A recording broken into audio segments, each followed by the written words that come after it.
Hello, everybody. It is me, Demetra K, and I am sitting here with Donovan, the recovering Democrat Sadiq. And this is the live show. Yes, we are live and in living color. Well, we are a color. I'm brown, and Donovan is a little bit browner. But anyway, the purpose of the Demetra K show is to promote Black love, knowledge, and understanding of all things that go on in the Black community to make us an even better people, with the emphasis on even, because we are great people, but we can always strive to do better. Also like to say a big giant thank you and welcome to YouTube, Twitter, and Facebook. You are the other side of the conversation. Not only are you just viewers, but you are participants as well, because we do share the link for you to come on and briefly speak your opinion, have a conversation with us. As always, I ask, if I don't know who you are, you're not a regular on, coming up, just show me your face, and then you can blank it back out, put your, was the avatar, whatever up, if you don't want to be seen by everyone. Today, we're going to be talking about the inspirational story of The Blind Side, which was a Boldface lie from what is being reported. And so we're going to get into all aspects of that and anything else that may come up within the next hour and a half. I think we'll be on here hour and a half. I would say take, not give. So Donovan, how are you? I am doing well. Good afternoon, everybody. Good evening. Buenos tardes. Konnichiwa. All the other good stuff like that, Spanglish now? Some Spanglish and a little Japanese in there. Konnichiwa no nin desu ka, So anyway, you guys, welcome to the show. We are live, as we do say. Do us a favor on the way in. Let us know where you're watching the broadcast from, and hit that like button. It is absolutely free. We love free stuff. It is absolutely free. And for those of you that want to donate, you look at that scrolling thing at the very bottom right there. It's scrolling, and it tells you if you want to donate to the show. Please, you can donate at those different applications there, because Demetra on Sunday did 16 videos in one day. And it takes a lot of work, takes a lot of water, takes a lot of ideas. So let's go ahead and reward her for her hard work and effort for doing that. Demetra, this is an interesting story. I did not see the movie. I did read about this story. A lot of stuff to it. So let's, I hope a lot of people out here have an opinion about it, because this is something that is nothing new.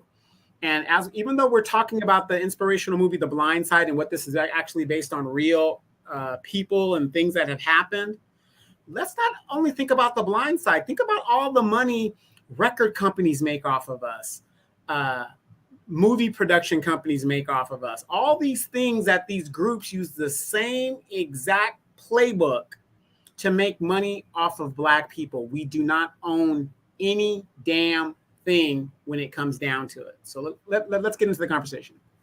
Yes, and I should say those 16 videos were for the African Diaspora News Channel. Of course, they're not all out yet. I'm going to be leaving the country with Donovan, so I try to work ahead so I don't leave my work undone. Let's see here who's on here before we get started. Melanin 100, how are you doing? And Stacy, what's going on with you? He says, hello from Los Angeles, California. Yes, indeed. Easy E, how you doing? So D, what's up with the razor blades and lemon juice? Is that a Cali thing? It might be. I've heard it a long time ago, and I use it. Hopefully, no one has ever gotten cut with no razor blades, and has some lemon juice put on the wounds. Brother Samuel, how are you doing? Yeah, you thought we were live earlier. Nope, we are now. Moni, how you doing? It says, love Demetra and Donovan, my brown sugar boo for life. Still embracing my birthday, Donovan. I will take any trip sponsoring moving forth in the future. Please let me know. All right now. You never know, But anyway, happy birthday to you once again. And Michael, you are in Australia. Good day, mate. Hope you're having fun down under. And let's see.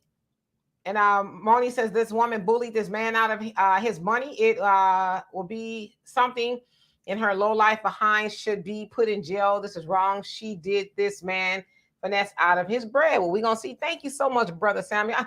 I feel good and all of that, and change my diet. So maybe that has something to do with it. It could be the lighting as well. Yeah, easy. I got a little bit of stamina. Jen Michael, how you doing? Oh, you in Las Vegas. Oh, it's hot out there too. And Brother Sammy says Clinton, Mississippi. Is it hot there as well? And Richard, how are you? Says reminds me of Good by Bafana, which was also a lie. I never heard of that. I have to check it out. All right. So we all learned yesterday uh, via the internet, I guess, that former NFL footballer Micheal Oher, who is 37 years old now, he disclosed that the story The Blind Side, which was an Oscar award-winning movie with Sandra Bullock, was a lie. He says that, it was made up. And I guess the White family, Leigh Ann and Sean Tuohy, they were the alleged adoptive parents. He then later found out that he wasn't actually adopted. They just tricked him into signing a conservatorship. Now, if you guys know anything about a conservatorship, it basically gives somebody else the say so and the rights over you, right? And pretty much everything that you have and everything that you do.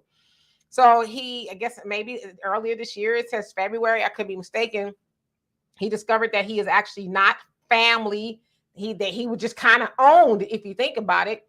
So I guess that was kind of a shock to him.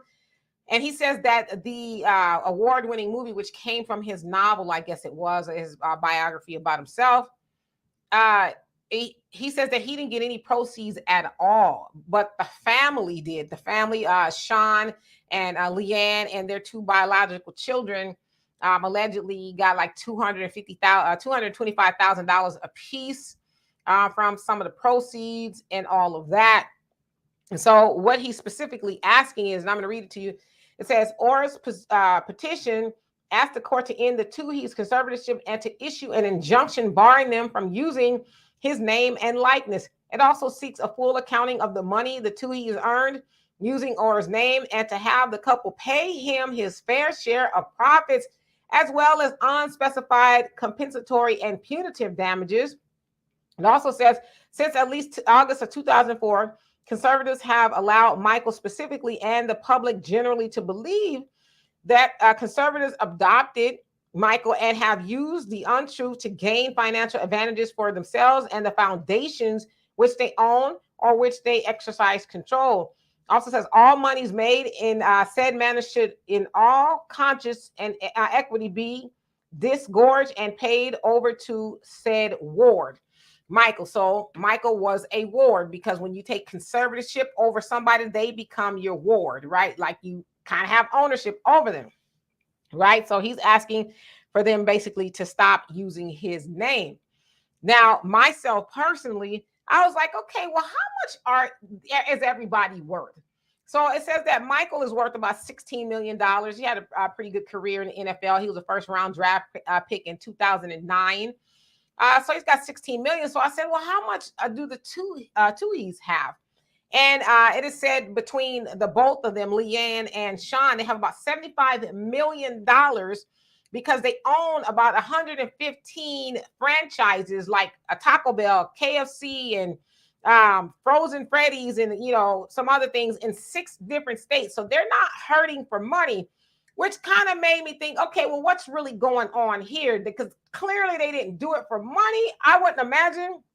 And so I have questions, but then his son, Sean's son, rather, Leigh Ann and Sean's son, he was on some program, and he says, oh, well, he tried to, and I'm paraphrasing, he tried to shake us down, he being Micheal, tried to shake us down for some money, and we told him no, and he says, if y'all don't give it to me or whatever it was he was asking, then I'm going to go public with the story. So he's basically saying, oh, well, Micheal is lying. But we got to have the other side of the conversation eventually. So I want to also read how Micheal got in the care of the Tuohys. So it says, Oher was one of 12 children born to his mother who struggled with drug addiction.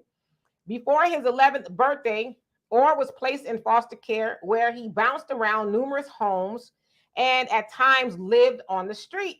Although he was a capable student, he attended 11 schools in 9 years and repeated both the first and second grade, leaving him behind academically. Now, It's also in his 14-page, I guess, lawsuit is what it is. He is claiming that they damaged him and his reputation and his money earning potential, because if you remember the movie, it did make him seem like he was slow, right? He was kind of, well, I don't know, and that kind of thing. He says, that's not who I am, but that's how he was depicted. And so he said there were some instances in the NFL where he felt like he could have made a little bit more money, but they didn't want to take a chance on him because they thought that maybe he was, developmentally slow or whatever. So he's saying that was also concocted. He's not a slow Negro, for a lack of better words. And so we want to have a conversation about this because there's a lot to be said. We don't know if it's true or not. I guess they'll have to find all that out in court. A lot of people say, well, I kind of felt like there was something going on. Like I said, I don't know if it's true or not. What makes me raise an eyebrow is the family is already wealthy. So it's like, what did they do? Because I know fame can be a hell of a drug too. So I don't know, right? It just all remains to be seen. But again, the biological children got money, and Michael is saying that he did not from his own story. So Donovan, what say you? And I'm going to get into the comment section.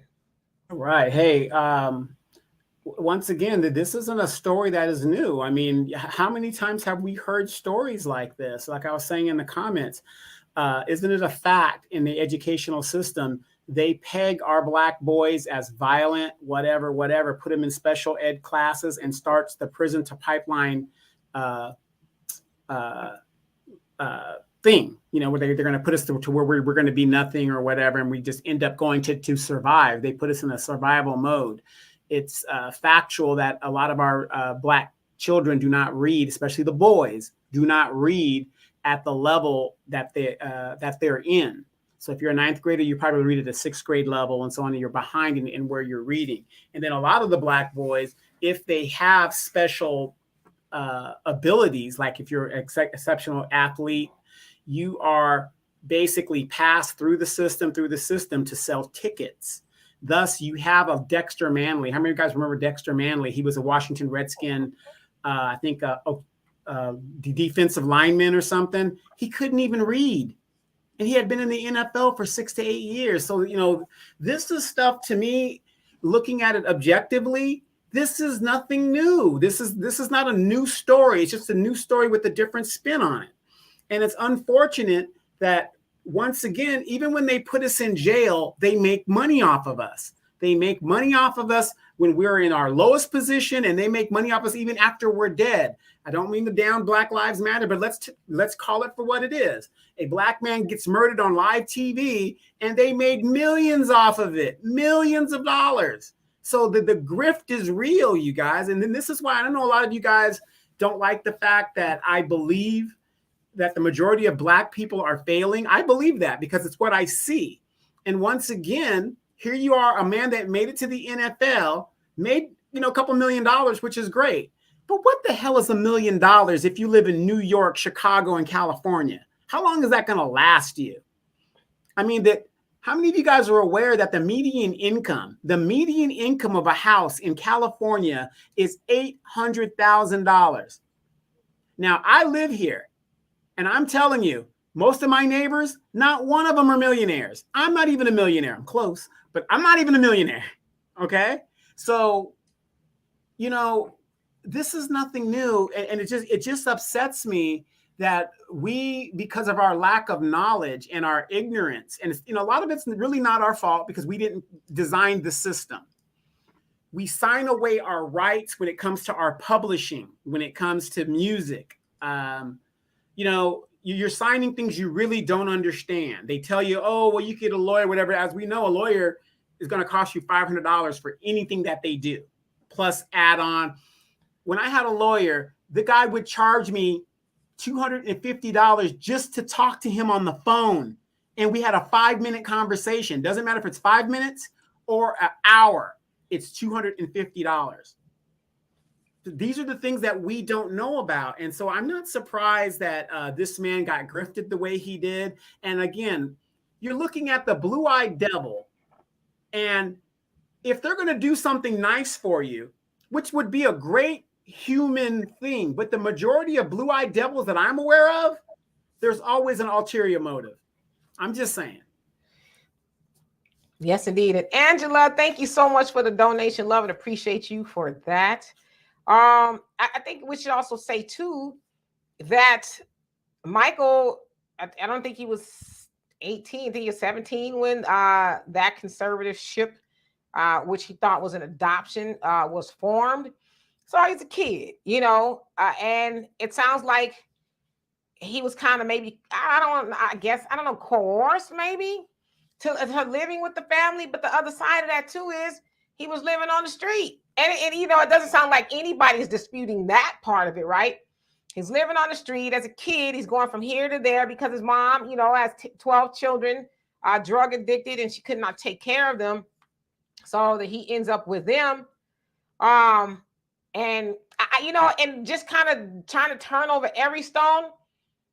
I get why they did not adopt him, because they're worth so much money, right? So when you adopt somebody, that means that they are entitled to everything, right? Because they're considered your child, even though it's not biological, they're considered your child. And so then he would have to be an heir to the fortune as well. They're worth about $75 million between the wife and the husband. So he would be considered an heir, and God forbid they died, then he would be privy, unless they wrote him out, but he still could contest it, right? He would be entitled to their estate. So that's probably why they said, well, we're going to adopt you, but really did a conservatorship. And they also knew where he was going. He was, I think they said all around, whatever it is, in college, I don't know, All-American or something. So he was very good at what he did. So that's probably why they was like, well, we'll just take control over him, is what it sounds like they did. But regardless of what happened, I think they still need to be able to explain, well, how did y'all get confused the adoption versus a conservatorship? Y'all are, very wealthy. I'd imagine you had lawyers draw it up. So I don't think that was an oversight. It does sound like there was some hoodwinking going on there. As I said, I get it. But then it's like, now he's finding out, not too long ago, that you guys actually lied to him. But as I said, eventually we'll have to have the conversation as to how he ended up with them in the first place, because I'm going to keep it a buck, and some people might not like it, but, we have all this conversation about, white people adopting black children. Why you ain't signing up to go adopt them? You know what I mean? Why did those white people get to him first? Where were the black people? Did his mom or his daddy, whoever he was, did they have family or somebody that could have taken them in? And what happened to the other children? So it's like we get mad at them for adopting our babies, our children, but we ain't lined up. And I know somebody's gonna say, well, they make it hard for us. Yeah, but come on now. Some people don't even try. You know what I mean? So we have to have that conversation. I'm just saying. And then a lot of things, a lot of what people don't know about the true story of this. There's a guy on YouTube named Flimmo Raps, and he did a video on it like a year ago. He just the other day did an updated video on it. And the star of the show, he commented to the guy to do a second part of an update video.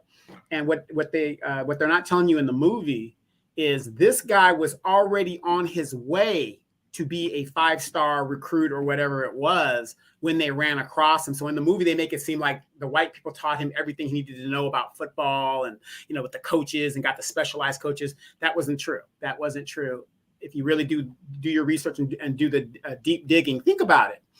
You don't just go up to somebody that has absolutely no ability and you invest in them. There had to be something that they saw in this man, and his coaches are also a part of the issue and the problem. These people, these white people, and they're big boosters at, I think, the University of Mississippi, I believe it is, the same school that Eli Manning went to. And that's the way the school he went to as well. And these people are big boosters there. They've been big boosters there for a while. But you don't invest in a person that has like no skills or no limited skills. So they knew that this man was going to be a 5-star recruit NFL prospect. And that's when they started investing into him. When he was in high school, he was already studying how to block and how to do all that stuff that you need to know how to do that got people's attention. So they to me, from what I understand of it, they kind of already knew. Yeah, Ole Miss, that's who it was. Ole Miss, thanks DJPD News. So they kind of knew that if we start investing in this guy, we can make a lot of money, because as we know in the NFL, it is very important to protect the quarterback and have good offensive and defensive linemen to, have a good football team. So it's very important. So they kind of knew this guy was headed in the direction they wanted him to go. Yeah, so there's a lot going on with that. As I said, when I looked to see what their net worth is, I was like, well, that kind of makes it really interesting. What else could be to me? Because they're saying that I guess some of the proceeds from the movie, and they said it was 300,000. I don't know. It's kind of a lot of numbers going around. They said that they split it 5 ways. So the husband, the wife, the 2 biological children, and Michael. But it says that's not true. He never received any money at all, from the movie. Now, I also saw some conversation in regards to Sandra Bullock, in that she should forfeit the Oscar because, she played the mom in the movie. And I'm like, see, now people doing too much. What is Sandra? What's her name? What I say again? Sandra Bullock. Mm-hmm. I kept wanting to say Sandra Bland, and I know that wasn't right. Yeah. What does she have to do with that? She's an actress. Yeah, she's an actress. Whatever story's put in front of her, it doesn't matter if it's true or not. She's doing her job as an actress, and if you believed it, hey, she got the Oscar. Hello, Phaedra. How you doing? Yep, Black Labor, White Wealth, book by Dr. Claude Anderson. Absolutely. And by the way, Claude Anderson sends his congratulations to the people in Alabama and the chairman and all those people out there, because he predicted that eventually that was going to happen, by the way, just out there. Oh yeah. It's been predicted by a lot of people as well, that there would be some sort of an uprising, if you will. Easy says burden of proof on him to prove with rich, white, powerful people who are in pockets of judges. Good luck. Yeah. Like I said, they do have to explain how did they get it confused, and I'm saying confused lightly, and that he was told that he was adopted, and that's what they went through with the movie, right? They said he was adopted, we're adopting you, and all this other stuff, but then it comes out that it's just a conservatorship. So it's like, how do you explain that? Let's see here, and apply knowledge. And hello to everybody who came on here. You say millennial slave traders and dysfunctional traditions and institutions of slavery are the Achilles heel of colonized people. Let me ask you this question, Demetra. Is the family denying his allegations of financial abuse? Say it one more time. Is the family denying his allegations of financial abuse? They are. And I saw the son was basically kind of saying that I guess Michael is trying to shake them down or something, kind of like extorting him. If you don't give me what I want, and I don't know if that's money or whatever it is, then I'm going to go public with the story. So they're trying to say, oh, he's lying. None of this is true. But it's like, well, is there a conservatorship or was he adopted? Because, that's easy to prove. Which was it?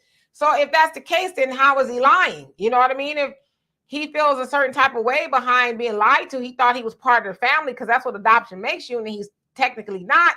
Then it's like, you lied to me, Money says, can we talk about the young lady that worked for Chick-fil-A that was sent home just because she had golden braids? She sued them quick. Yeah, well, anytime you working for somebody else's corporation, especially white people, and don't get it twisted that Chick-fil-A is this big time Christian organization. That don't mean nothing. There's a lot of, devilish Christians running around. They still try to police Black people in the way we wear our hair, but she should sue them, and I hope that she wins. All right, and let's see here. Michael and Powerful Empress, how you doing? He says, oh, wow, no money. Yeah, that's what he said, that he didn't get any from his own, story. Michael says, I saw the movie and I thought it was real. Yeah, I went to the movies, to the theater rather, and I saw the movie and I thought it was, it was good, inspirational, whatever. But it's Hollywood. And DJ Charisma, how you doing? He says, great evening, Aunt Demetra and Uncle Donovan. I wonder how long he knew about the family ripping him off. Sounds like he maybe have learned about it in February of this year, and I guess decided to go public with it. Well, let me ask this question too. How is it that you live with a bunch of people, okay, and you're this big 5-star recruit, whatever, and you don't even bother to ask to see like the books because everything costs a certain thing, right? Just ask the just basic questions like, hey, are you guys gonna try? I don't know. I didn't see the movie, so it's kind of hard for me to say. But there's no way I'm gonna live with a bunch of people and not think something is kind of.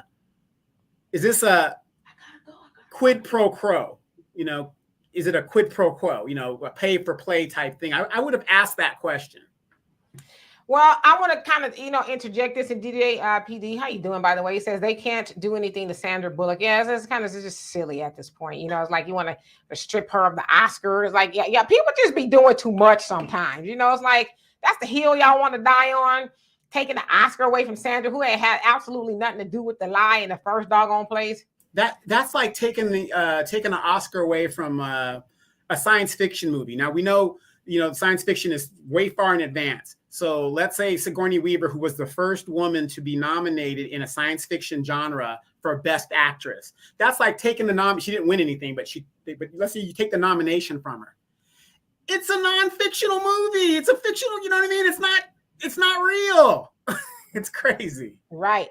But I want to say this in addition to what you were saying about him asking questions.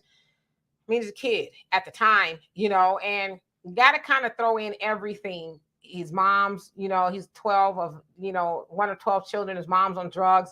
It wasn't a stable home life at all. So, he gets swooped up by what it seems like some swindlers for whatever reason. You don't have to necessarily swindle for money. And, he feels like, okay, now I'm going to be loved and I'm going to have, a place to stay every night that's stable. Cause that's kind of where they were going with it in the movie. I don't have to worry about where my next meal is coming from and that kind of stuff. So there's a combination of things. And so I guess if he was older and he had some, a little bit more, I don't want to say sense, but knowledge, then yeah. And he wasn't in that situation. Then he probably could have said, well, what are we exactly doing here? But you got to throw that in as well. And Jan Michael says, with all Michael's knowledge of them folks, why would he even get involved with Brett Favre folks? Survival not. Well, he was a kid. I think they said he signed the conservative like 4 months after he was 18 or something like that. So, essentially he's a kid, you know what I mean? And you got to bring his mom and dad in a conversation for not taking care of him. He's a kid. Yeah, let me ask you this question too. He's in a family of 12. My mom's the oldest of 12. Where are the uncles? Where are the aunts? And did they talk about that in the story? Or I mean, or just people just said, I don't give a damn. I got a nephew out there. Like I have a nephew here, right? My brother is stationed in Mississippi. His mother's stationed here. And, he has a stepfather and all that good stuff, living a great life. But because that's my brother's son, I'm involved in making sure, looking after him. I'm just wondering when you come from a family of 12 people, there's a mother and a father. Where's the uncles? Where are the aunts? Where are these people? Yeah, and it's a fair question. Where were his folks? Y'all know my story. I took care of 3 of my nieces and nephews, 2 nephews and 1 niece. And my attitude was, well, they're my family. Poor kids. Yeah, I hope they make it out of the situation. I mean, they've been traumatized by Aunt Demetra. It's I'm one of the best things that ever happened to them. Okay, and like I said, I consider myself an auntie mama. I'm a mama / auntie. They call me all the time. For advice or whatever the case is. But that was my situation. I was like, well, I'm next in line. I'm their auntie. And I'm going to take care of them. And at the time, it wasn't the best of situations for me either. I got injured at my job because I had carpal tunnel real bad and I could not work. And it was just a perfect storm of just a lot of drama. But I was like, they my family. I got to take care of them some way, somehow. And I did. You know what I mean? So I agree. Where was the family at? How did they? Because we as a community, we gotta answer and solve that problem. How is it that the white folks ended up with a black boy opposed to all the people that I'm sure knew him and his family or whatever, even the church? I don't know. How did he end up with them and not one of us? See, because we can continue blaming white supremacy for doing the things that they do to us, but we got to have that conversation. If we are rallying for Michael and saying he was done wrong, then we also got to ask the question, why didn't one of us step up to the plate? Now, I'm saying us collectively, Why didn't one of us step up to the plate to say, you know what, we got him. We're going to take care of him. You know what I mean? And let's see here. Facts, not feelings. You say, there are many people greedy when it comes to money, and they will rip off their own family members. Oh, yes. And DJ, you says, I saw the movie. It was good. Yeah, I thought it was good. You know, it was this inspirational type movie. Black America says he was a kid that didn't know. I totally agree with you. And Easy says they knew he had nobody to advise him with both parents on drugs. Yeah, so they took advantage of him. I would say if you know what he is saying is true, and it sounds like it is, because they have to answer the question of how did y'all get a conservatorship and adoption mixed up. Michael, you say, I understand that the Tuohys wanted to be a part of the conservatorship because they knew that Michael would accumulate wealth and have ownership of his finances. Yeah. And I get that too. Okay, well, let's do that because it's, you know, his parents, his biological parents might trick off the money or whatever. I get that. But then why did you tell him that he was adopted and he wasn't? See, you still gotta answer that question. Why lie to him? Or couldn't you have done an adoption and a conservatorship? You could do both, right? I tend to think they didn't want to do the adoption because they didn't want to make him an heir to their estate. That makes more sense to me. And Donovan says, I always thought that people that do not look like me do not have the same empathy for me. My mom taught me that at a very young age. Yes, that's a good way of looking at it. And yes, only Pamela's way. How you doing if I didn't already? And avenge the ancestors. How are you doing? You says, you might have a good family situation. Not everybody like that. No, I totally agree. And like I said, it wasn't a great situation for me either. I was going through a whole lot, but we was going to go through it together. My nieces and nephews were not going to go pillar to post and have, you know, more trauma exacted upon them or none of that. You know, that was my job. I feel like if my siblings have children and for whatever reason they're having a time taking care of them, it's my job to step up in their place and take care of them. Because I would want somebody to do that for me. But, you know, I don't know. I agree. Everybody don't have that. But come on now. At some point in time, because I see that a lot. And listen, I'm not saying that them having our children is the optimal situation. I don't think that it is. Because how can you raise something you know nothing about, right? But the other question is, well, where are we at? We should be banging down the doors. Hey, I got it. I'll adopt them. Oh, y'all don't know. They're not. Y'all don't have to do it.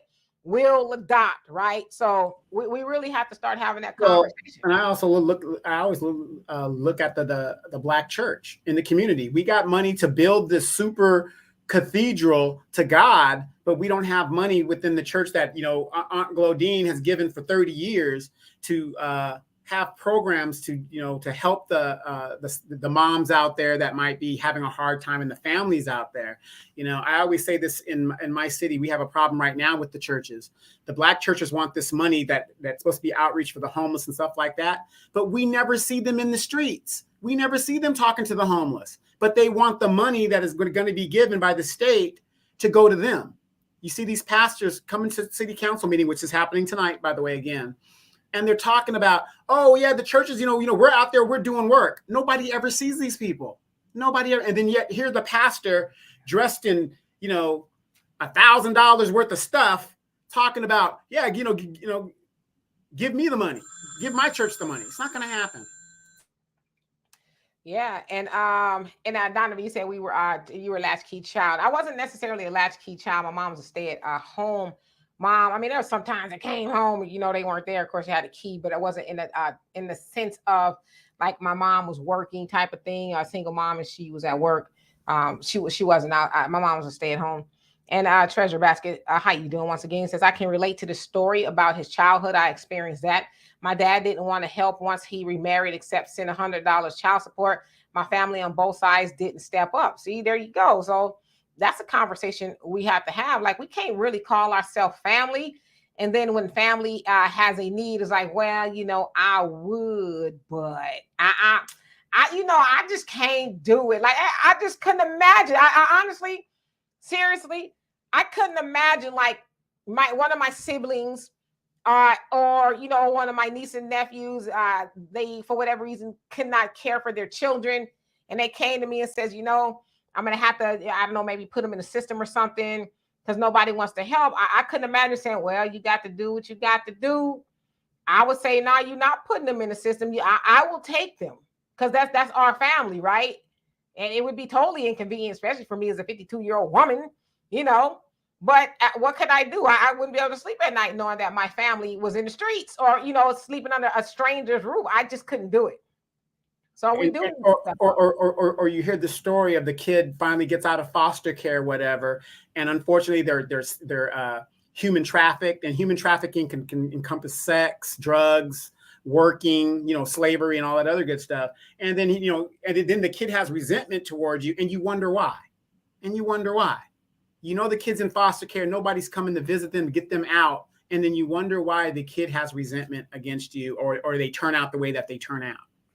Sad. Exactly. And Black Man, how you doing? He says, I wouldn't entrust none of my kids with my family. Well, you know, and unfortunately, that's the case. But the other question we need to ask is why?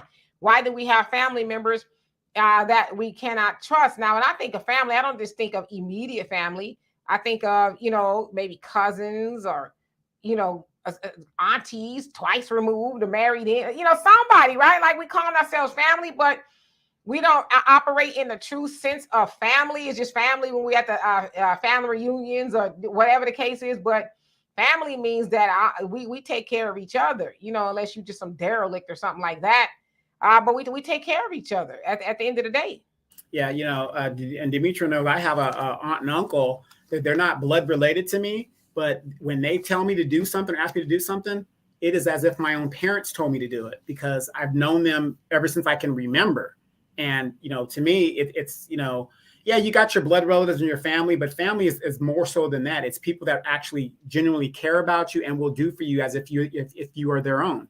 And within that family, I'm incorporated within that family as if I'm a member. Now, you won't see me asking for plots in Jamaica or anything like that. But, you know, again, you know, these are the people when my mom needed, you know, somebody to watch my brother and I, they would step up. They would just do this, and they'd spend time with us and do all these other things. Like I said, when it comes to my Uncle Bennett, and Dimitri, you know how I am about my Uncle Bennett. I saw some classic movies with him down at the Rubidoux Theater. He would just take the time. And because he just took the time to spend with myself and my brother, you can't tell me my Uncle Bennett, he can have anything he wants from me. No questions asked, because he took the time. Exactly. Like you said, it don't have to be blood. You know, it could be somebody who you see as family or whatever, but we got to stop making excuses and avenge the ancestors. She says, I've been on my own since I was 12 years old. No Black people ever helped me. And that's sad that you're 12 years old on your own and there's nobody who can help you, you know. And we have this notion called the village, right? It takes a village to raise a child, but our village sometimes is in shambles because the village does not want to do that. The village is like, shoot, I'm trying to do me. You know, I ain't trying to be out here raised. I don't even want to raise my own kids. But then, and I'm not saying this about you, avenge the ancestors, but then when we don't want to act as a village and raise the children, then those children are out in the streets and they're wayward and they're not getting any directions or anything, mentoring or nothing, and then they end up being our worst nightmare, right? We're kind of seeing that manifest all over the place. And so eventually, if we don't want to deal with them as far as being a village and helping to raise them, we'll have to deal with them on the other side of that, and it may not be to our advantage. So that's just really something to think about. Michael, you said the Tuohys remind me of slave masters. Yeah, you can see it that way. They took conservatorship over him, which again is kind of some sort of an ownership. I can see your point. What's the difference between that and Django, the slave owners in Django? I mean, to me, it's like Michael said, it's kind of the same thing. The guys that were owning the Black fighters and stuff, the pit fighters. What's the difference? You're going to make a profit and make money off of this person. You can care less if they make it or not, as long as you make your money back. Right. And DJ says, my dad wasn't around either. My mom passed away when I was 5 in 1970. I grew up without my parents. I had a hard life living with my mother's family. And I saw your comment earlier says, you know, that your auntie wasn't ish. And I hate that for you. I really do. Because unfortunately, there's some people who aren't. They're just mean as hell. But this is too, this Black people, hear me when I say this. Because I used to have this conversation. a lot. When I used to be a life insurance agent, right? I'm not anymore. So I'm not trying to sell y'all life insurance, but I am begging y'all, if you don't have it or you don't have enough, go get it. Because check this out. This is two different conversations, right? Auntie gloating, you know your sister passed away, right? And she had 5 children. Yes, I know. She didn't have no life insurance or nothing, leave no money behind. Auntie gloating was like, I don't know what to tell you. Here's the other conversation. Auntie gloating, you know your sister passed away and she had 5 children, but she had $500,000 life insurance that is it would benefit raising the children. Oh, child, I love my nieces and nephews. I'll take care of them even if she didn't have no life insurance policy. You ain't even gotta ask me. Y'all see the difference? So the point that I'm making is, yeah, if you got 12 children, hell, if you got one and you were too dumb, and yes, I said too dumb, you was too dumb not to insure in case you died, and you sent your children, and I'm not saying this about you, DJ, but you sent your children to go live with somebody who was pissed that they got to take care of your child, and you didn't do the sensible thing and leave them with some help. That's really gonna make the difference to you. Because when I got my life insurance policy when my daughter was like 2, I thought about those things. Like, damn, if I died, I want some mean old crab or whatever taking care of my daughter, and they mad at me every day because I left them broke, and they abusing my child and all that. I want them to be, come on. It's time to school shop. Oh, you want the new this? Okay. Oh, yeah, we gonna eat real good. Because I made it that way, right? So that's just something to think about. People's attitudes gonna change when you leave them the kids and a lucrative policy or some money. I'm just saying. Let's see here. And BJ says so many have lost that connection, Donovan. Too many of us as self-absorbed that they won't help nobody. Yep. DJ Charisma says today we are so too selfish to look after each other like back when I was younger, and money is the only motive as well. And Black America says, who came up with that crazy village stuff? Oh, it's old. Okay, it's as old as the village, right? As I tell y'all the story all the time, my mom used to get checked by the village when she was out of line, and then got checked again when she got home. Yeah, the thing about that village and analogy is the fact that it was good up until the baby boomers came into power. When the baby boomers got into power, that village shit went out the window as they went to go do this, do drugs, have sex parties, and just do what they want to do. That was the first generation that actually rebelled against what they were taught in general. Don't like take it to thing. But that's when that went out the window. Feminism came into it, empowerment, Black men, just men, it just went out the window. So that's why it doesn't have any relevance today. And Christ the Truth, how you doing? Christ the Truth Freedom. He says, I want to put this up. He says, they will spend all the kids' inheritance, set up trust. See, the other thing too is a life insurance agent, I have to have that conversation with people. Make sure that your beneficiary is trustworthy. It may not be your mama. It may not be your daddy. It may not be their daddy. It might be your sister who got her stuff together, and the money that you leave is just take care of the children and her too, or whatever the case is. But it ain't some, low life, money grubbing, whoever that you leaving the money to, and then they squander off the inheritance or the life insurance, and then the children in dire straits, right? And that's also why you need living trust and all that other stuff. I want to set aside this amount of money when my children, get able to go to college. I want their college paid for, or everything that they need, right? Like, you got to be strategic, because that's what I did when I got my life insurance policy. I said, if I was to go today, and actually my brother Walter wrote the policy for me. But if I went today, my daughter was 2 at the time. Double check. I think Walter put a little clause that has his name in. No, I'm joking. I know who my beneficiary is. But I had to think, if I was to go that day, it'd be 16 years.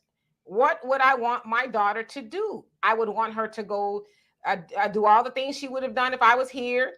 all the sports and the proms and the graduations and the colleges, and I'd want to buy her a house or maybe pay for her wedding. So I have to think about all those things, and I have to do the math to say, okay, this is the type of policy I need. Now, when your kids get older, it's like, okay, maybe I don't need as much, but I at least need to make sure that my child is going to be taken care of. She ain't going to be abused and treated poorly because I did not plan in case I was not here to raise her.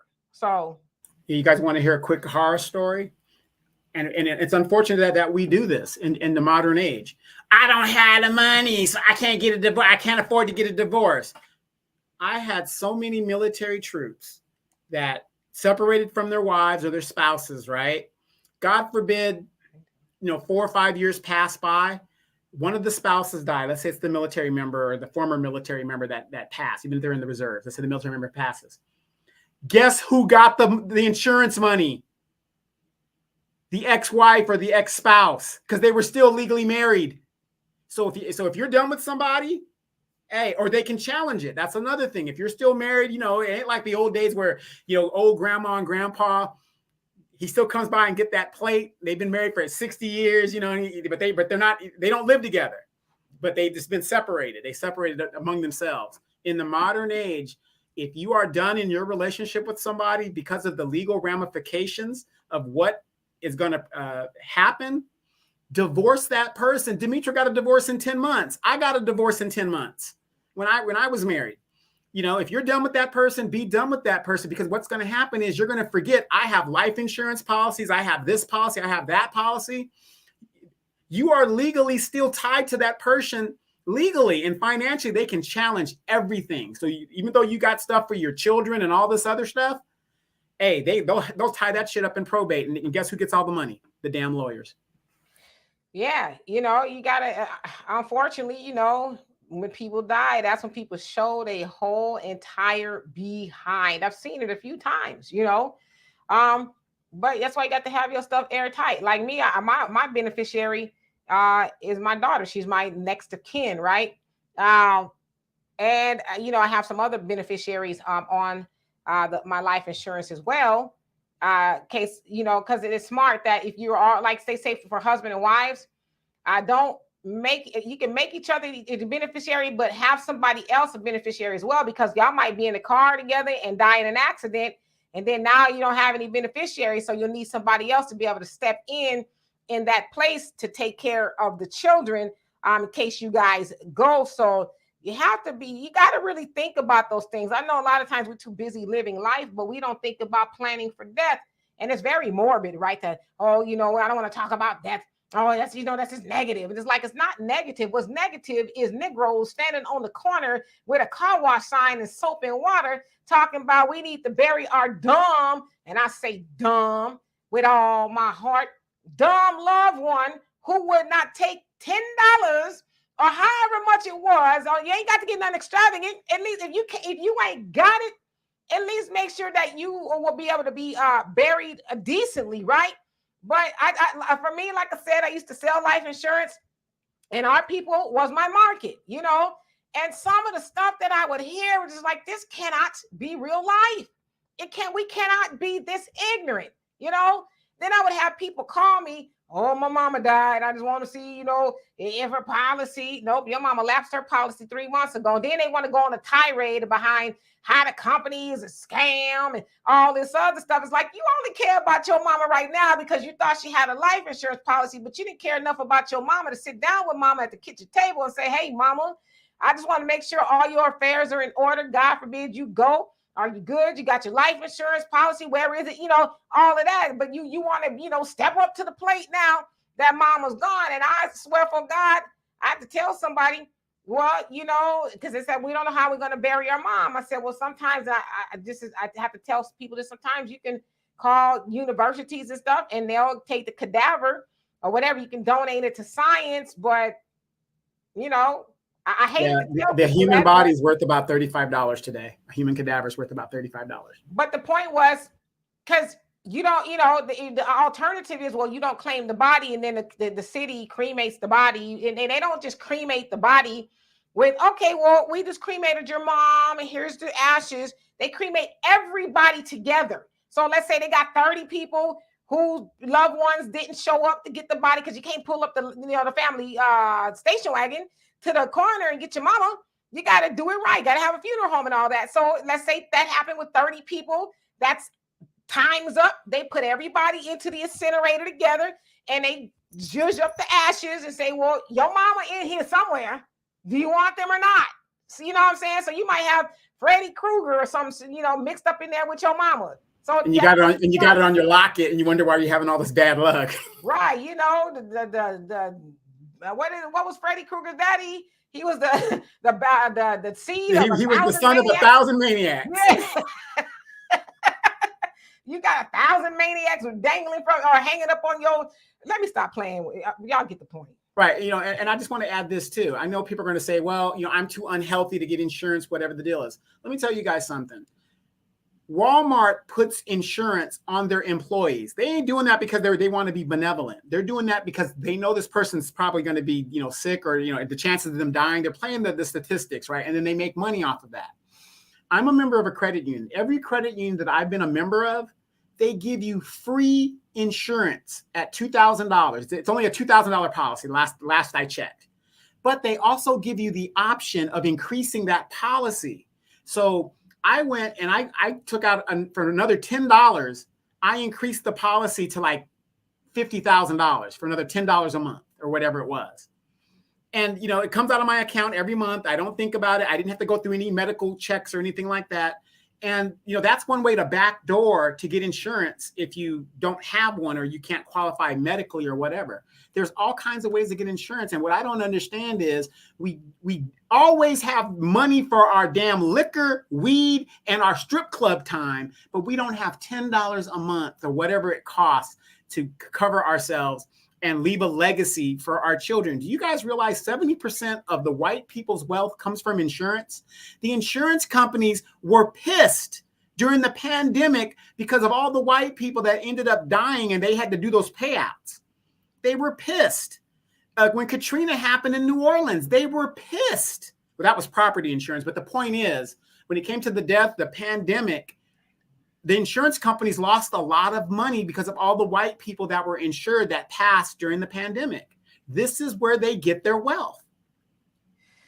Yes, indeed. Let me see. There's a comment up there. And hello to everybody that's come on here. Leather and Luxury Cars. Coffee on deck. Who else? And Common Man 80. I didn't acknowledge you, but how you doing? And Mo Money. I'm gonna just call you Mo Money because that's the way I'm reading it for whatever. You say here, and I know what you meant. It says, yeah, term life is extremely affordable. We're at 54%, which is over the country's average on 52%. But I'm sure somewhere in there we are undercovered. Yep. And that's the issue. So as Black people are actually the most insured, we're just the most underinsured. And a lot of that is, if you guys know the history of life insurance was due to racism. Because as Donovan said, life insurance helped white people build wealth. But when we were sold insurance, we were typically sold like burial plots, and stuff like that. But if you know anything about a burial plot, which is you just, pay for the hole in the ground, they don't tell you that you also have to pay to have it opened and have to pay to close it, right?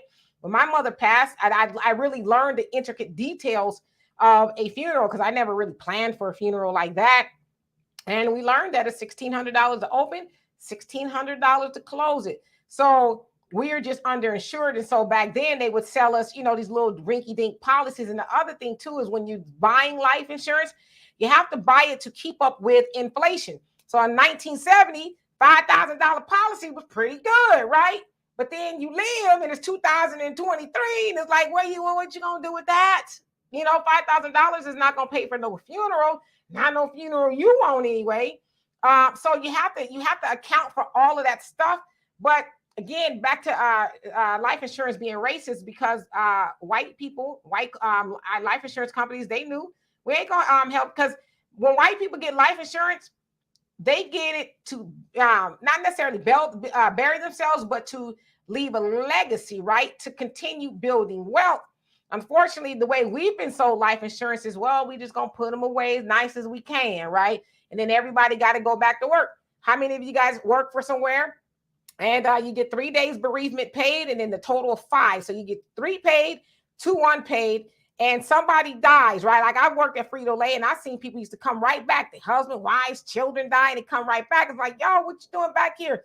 Well, I can't afford to be gone. They didn't have no life insurance. And then the job is like, well, we're sorry, your loved one died, but you need to come over here and shovel these chips because we got, customers or whatever. But if you have a good life insurance policy and you're the beneficiary of somebody who dies, you can say, hey, screw you, job. I ain't coming back. Matter of fact, I'm going to put this money away and go bounce around in the nut house because I'm going crazy that my loved one died. But I can afford to do that, right? Because everything is going to keep on going. And when I get out, then I can do what I need to do. So you got to think about that kind of stuff as well. Life insurance is to protect against death. That's what that is. And keep the lifestyle of your family the way it's supposed to be. It's so sad when the main breadwinner dies, let's just say, and then you lose the house, you lose the cars. Now your family's in the street. And that's one of the main reasons of having life insurance is to maintain your family's lifestyle. So, and Andre, how you doing? You say buy term and invest the difference if it makes sense to you. Yeah, that's Prime America's model, buy term and invest the difference. So they're basically telling you buy a term life policy. A term life policy is one that has a term. It expires at a certain amount of time.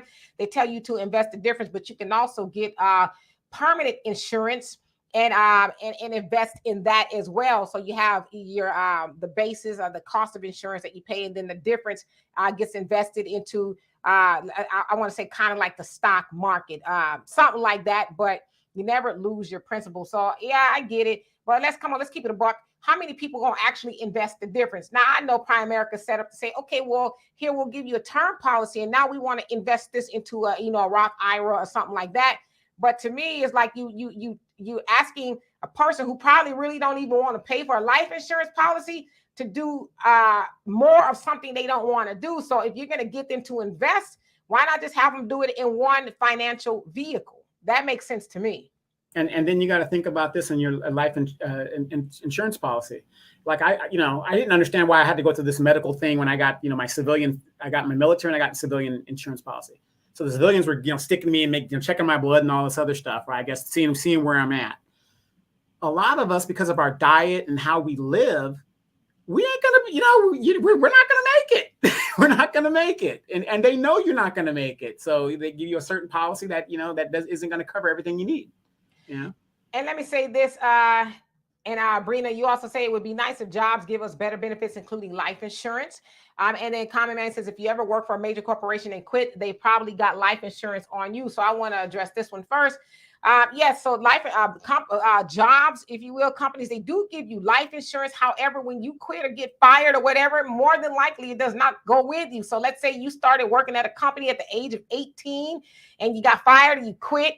20 years later, guess what? You're 20 years older. And so you don't get to take that life insurance with you. You're like, oh, damn, I'm uninsured. Now you got 20 more years worth of maybe ailments, and you just part of the morbidity table.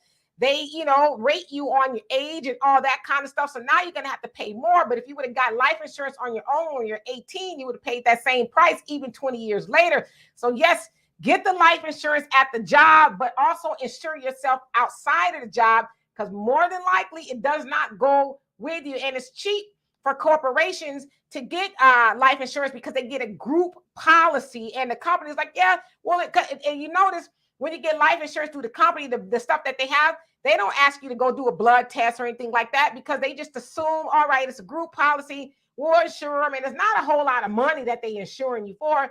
Now I want to go here. The Common Man, so it says they probably have life insurance on you. Well, you would have to know that. There's not, say, if they're writing a policy on you, and even still, I think with companies, you have to agree to it, because the way life insurance works, you can't just put life insurance on people without their knowledge.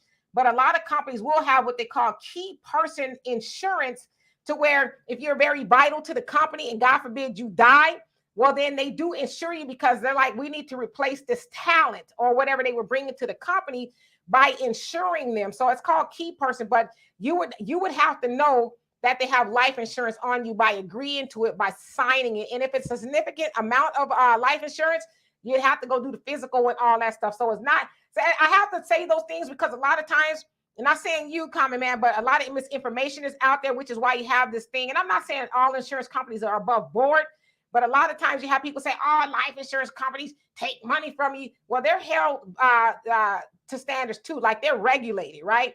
And so if they're in the habit of duping people and stealing people's money, they're not going to be in business long.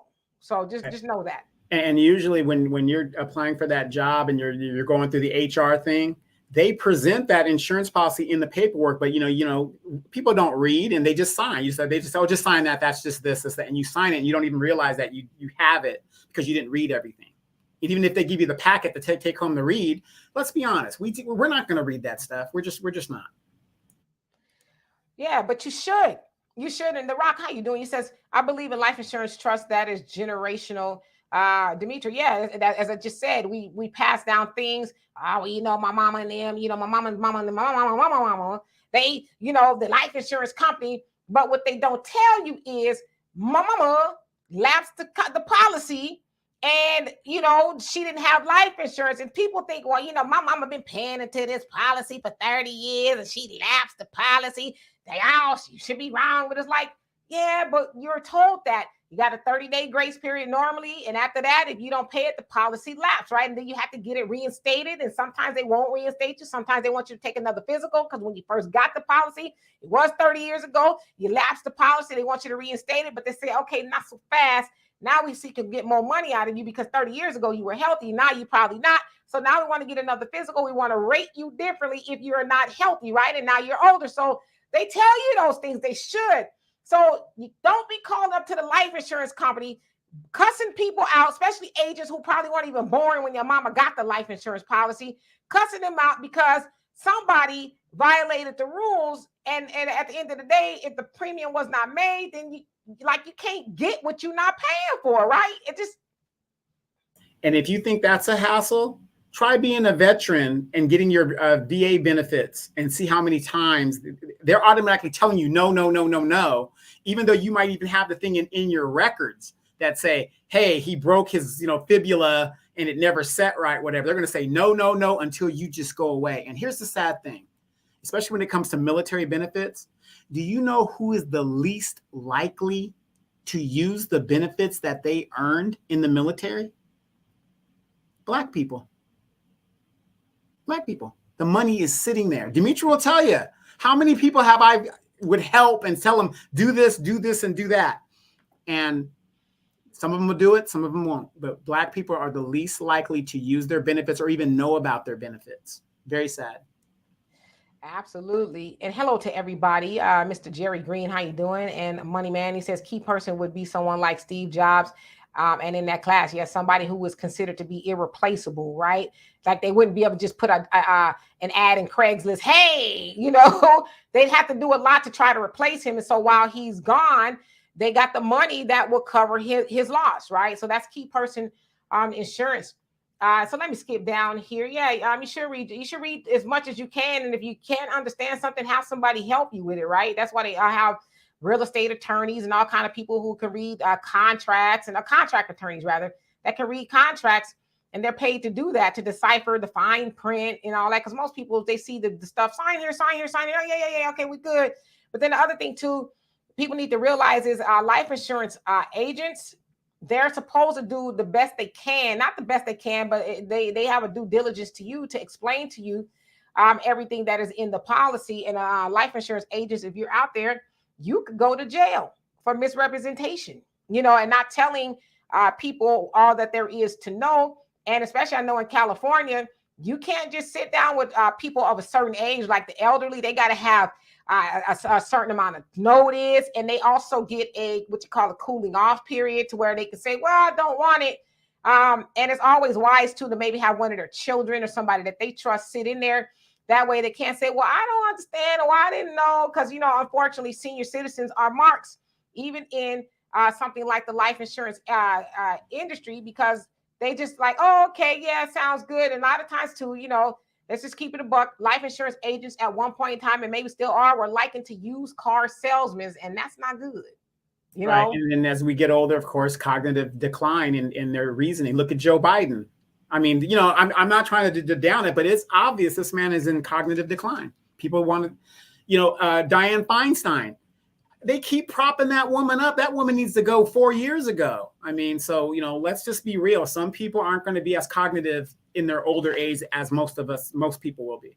And Michael, you said the policies are very vague for life insurance. They're not well, maybe I'm speaking on the side of I kind of understand them more than a person who has never sold life insurance.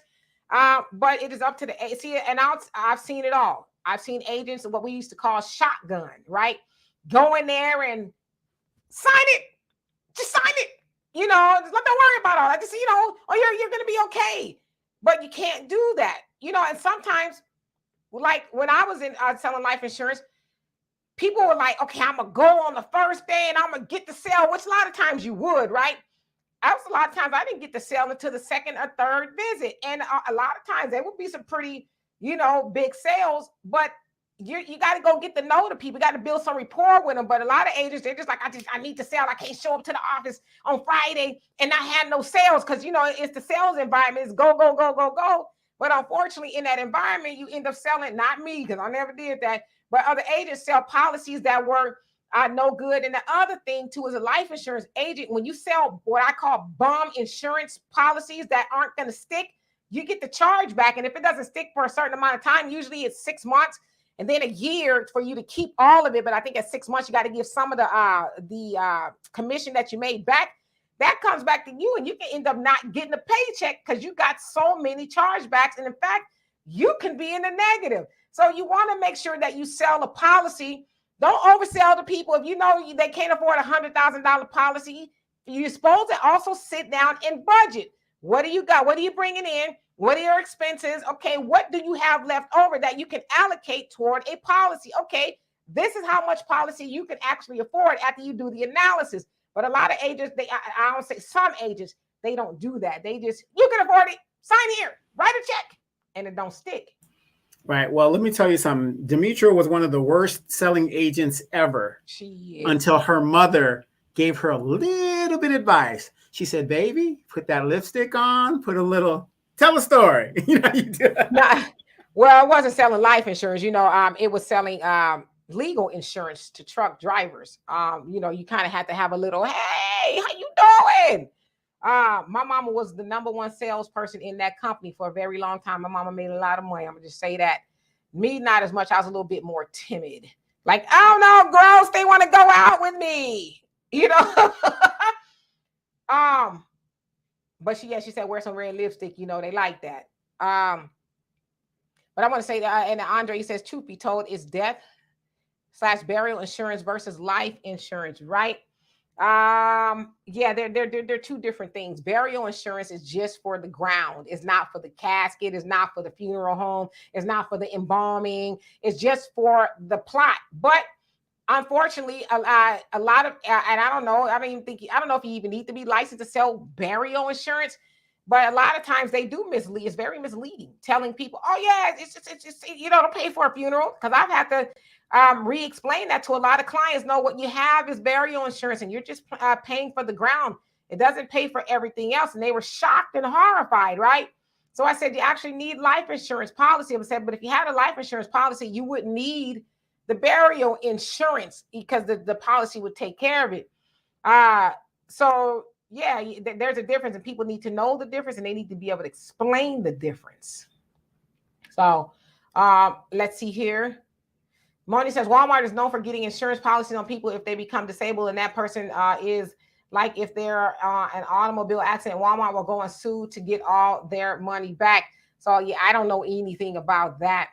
And Common Man says, that's why when you get hired, most companies give you a whole new set of documents to sign from HR, read what you sign. Yeah, but you know what? They still have a duty to tell you what you're signing. The term slips my mind of when you have people sign stuff and you don't explain it to them, you can be in trouble for that. Angela says, I don't have dependents. I am prepaying for cremation and memorial service to be held in a trust. See, but you still, you don't want, the state to get it right or whatever. So yeah, you want it to go somewhere. It's very wise. Jerry, you say negligence. And let's see here. He says, also writing bad business. Yeah, that's what you do. Not you, but people who go out there. And I just need to sell. I'm not going to show up one more time to the office and I'm the only salesperson not without a sale, because then it's a whole process, right? Like when I worked in life insurance, we would report Monday for a meeting, blah, blah, blah, blah, blah, blah. Wednesday, we have to go and, sit in the office and do phone calling your book and stuff like that. And then Friday was the day, right? And they're going to get the teams together. Okay, team A, how many sales did y'all have for the week? Oh, we had 50. Whoa! Then they break down. All right, Demetri, how many sales did you have? Well, what had happened was I didn't get any, right? So you don't want to have to go through that. So a lot of people will force a sale, right? Or even call your mama. Mama, I know I wrote a policy on you last week or a couple months ago, but can you get a little small one? Because I can't go to the office. So it is bad business because it won't stick. And Alton, how you doing? He says, I'm telling y'all, you got to listen to what Kanye was especially in the second Drink Champs interview. He was breaking it down from behind the scenes, dropping knowledge on about so that group. Okay. And Abrina says, I miss all that good advice. And Money Man says, final expense policy is the last step. Yeah, I mean, but if you get one good life insurance policy, you ain't got to be having all those policies. It's just, because the way I've heard it from a lot of people, well, that's a bill. I don't want to be paying no more bills. That's a bill. It's like, yeah, it's a bill you need though. Because add up all your weed money, add up all your liquor money, add up all your nail money, add all that up. It's pennies to what you pay in your luxuries and your, stuff. Duty to disclose. Yes, indeed. Thank you. That's what I was looking for. I actually, my first house that I bought in 2004, 2001, I had a real estate agent who I bought a house, and they said, the first one I went to the house, I didn't want a septic tank, and they found out it was a septic tank. I was like, oh, okay, I guess I could deal with it. Fine. And on their end, they said, oh, the septic tank was fine. It was good. But when I had an inspector come out, he was like, it's going to cost you like $6,000 to $8,000 to repair it. And I'm like, gross. I don't want to deal with that. So I told the real estate agent, who was a big time real estate agent in the area. Everybody's afraid of him. Hugo Balarezo, that was his name. He was representing the other side. And I said, yo, you did not disclose. You have a duty to disclose. So I want to rescind the contract. Oh, you can't do that, blah, blah, blah. Do you know little old me took him to court, sued him, and I won. I just so happened to take a law class in college, and I knew all of this stuff, right? I took him and won. And the judge was like, you had a duty. She's right. You had a duty to disclose, and you did not. So you need to rescind the contract and give her deposit back. And he did. And my real estate agent was like, oh, my God, nobody's ever beat Hugo in one. I said, I don't know.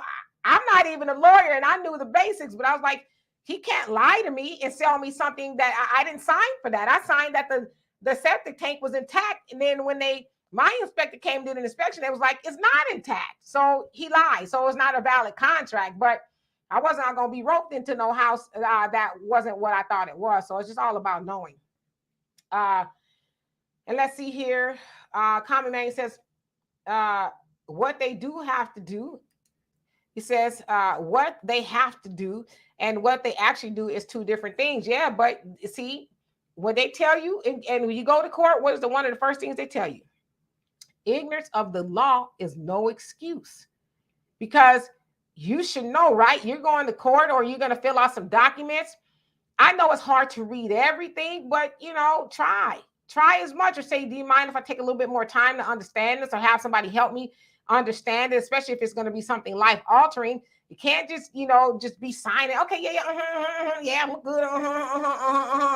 And then you sign it for a loan, and then it's at 100,000%, interest rate, which is illegal. But I'm just saying,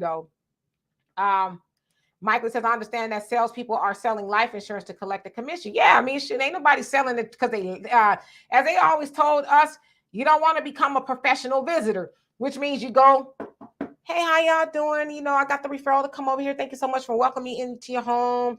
Is everything going okay? How's the weather? Blah, blah, blah. Okay, well, then you get down to it and say, well, I'm just not interested at this time. and you keep having people tell you that, you become a professional visitor. So I think it's stupid to say, oh no, I'm not in it to make money. The hell?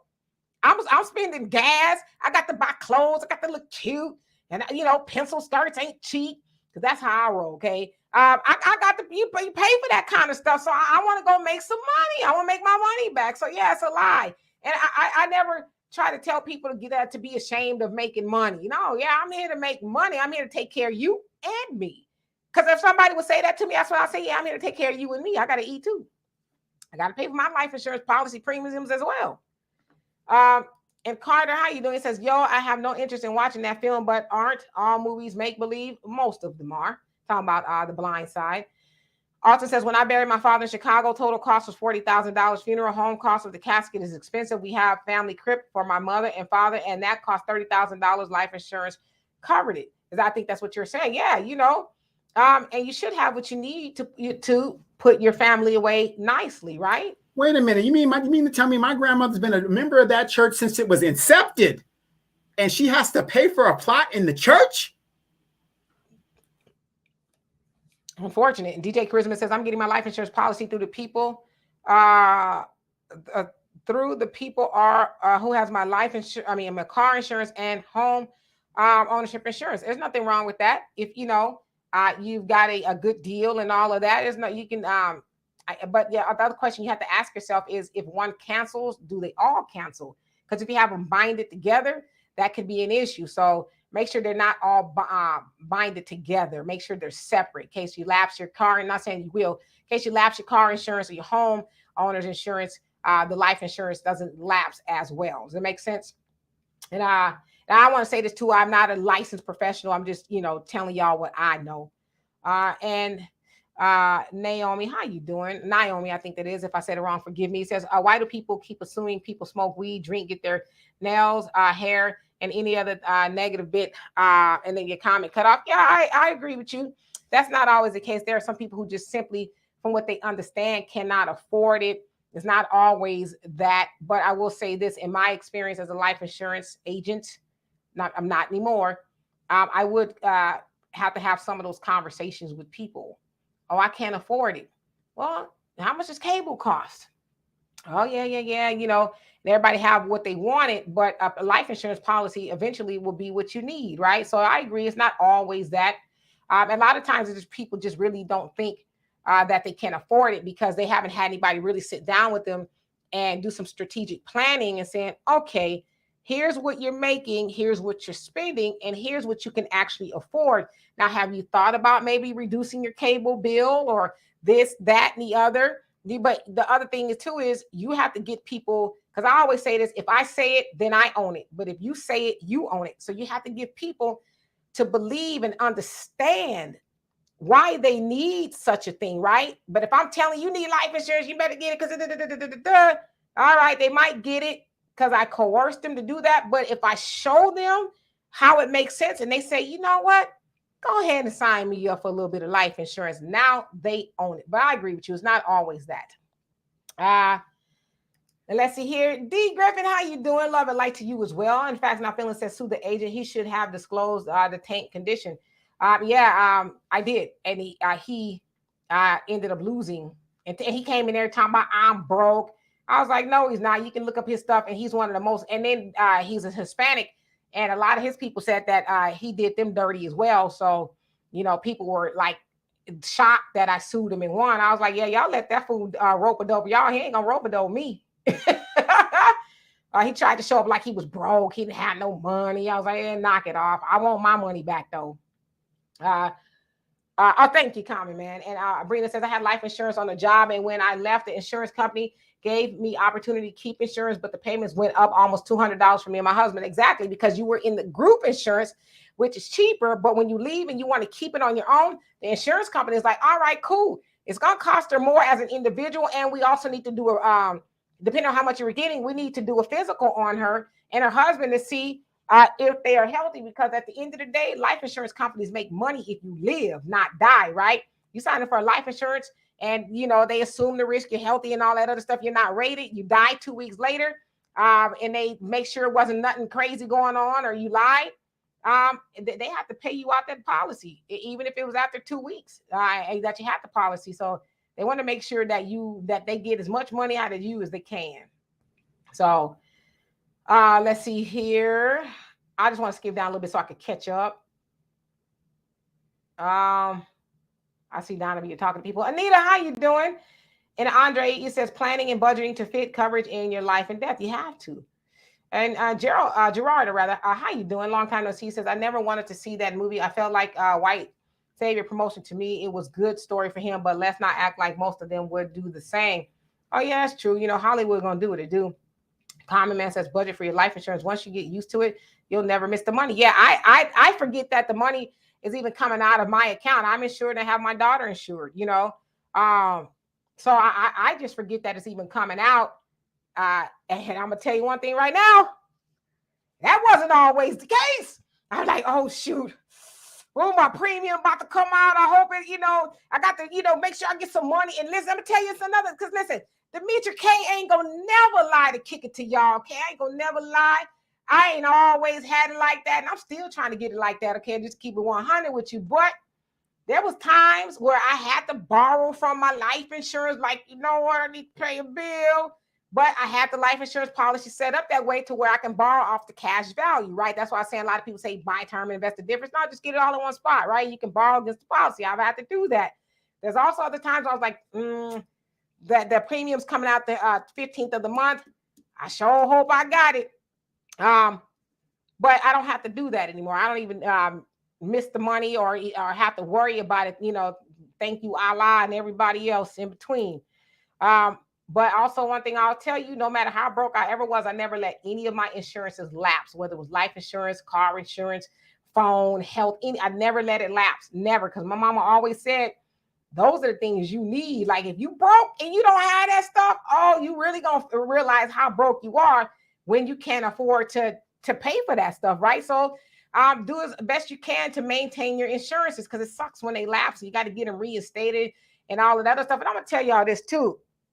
I've had to sit with people and talk to people whose children have passed, and they did not have life insurance on their children, and they didn't know how they would bury their children. So it's very hard to grieve and try to put together burial for your children. It's hard to do. So don't have that be an obstacle, right? I used to have a thing. It was a whole little speech and stuff that I had. How much does how many car washes do you need to have a funeral? And I would wait. People would come up with numbers or whatever the case is. I said, nobody knows. I mean, you might be out there the first weekend and somebody's generous and say, how much is the funeral? Oh, it's going to cost about $15,000. Okay, here. You know what?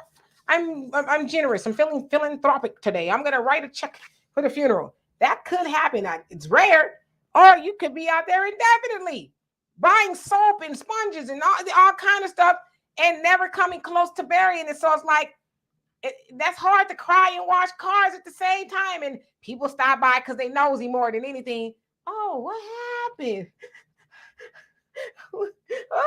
You washing cars and crying and explaining at the same time. So just, you know what I mean? And you got to think about this. It's also kind of embarrassing, and it's really sad when your loved one is stuck in the morgue for whatever many days it is, and the government is putting pressure on you to hurry up and get them out of there. You know what I mean? And you're just like, I don't have the money, and it's like they go to the incinerator with the rest of the folks.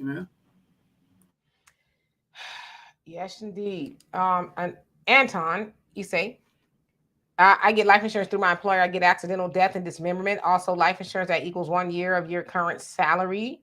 He says, plus you can get additional life insurance coverage. Yeah, so that's all wonderful. But again, just make sure that if you leave, that stuff can come with you, because oftentimes it doesn't. They'll give you an option. You ask about it. Normally, they won't say, hey, by the way, you got life insurance, right? What you going to do about it?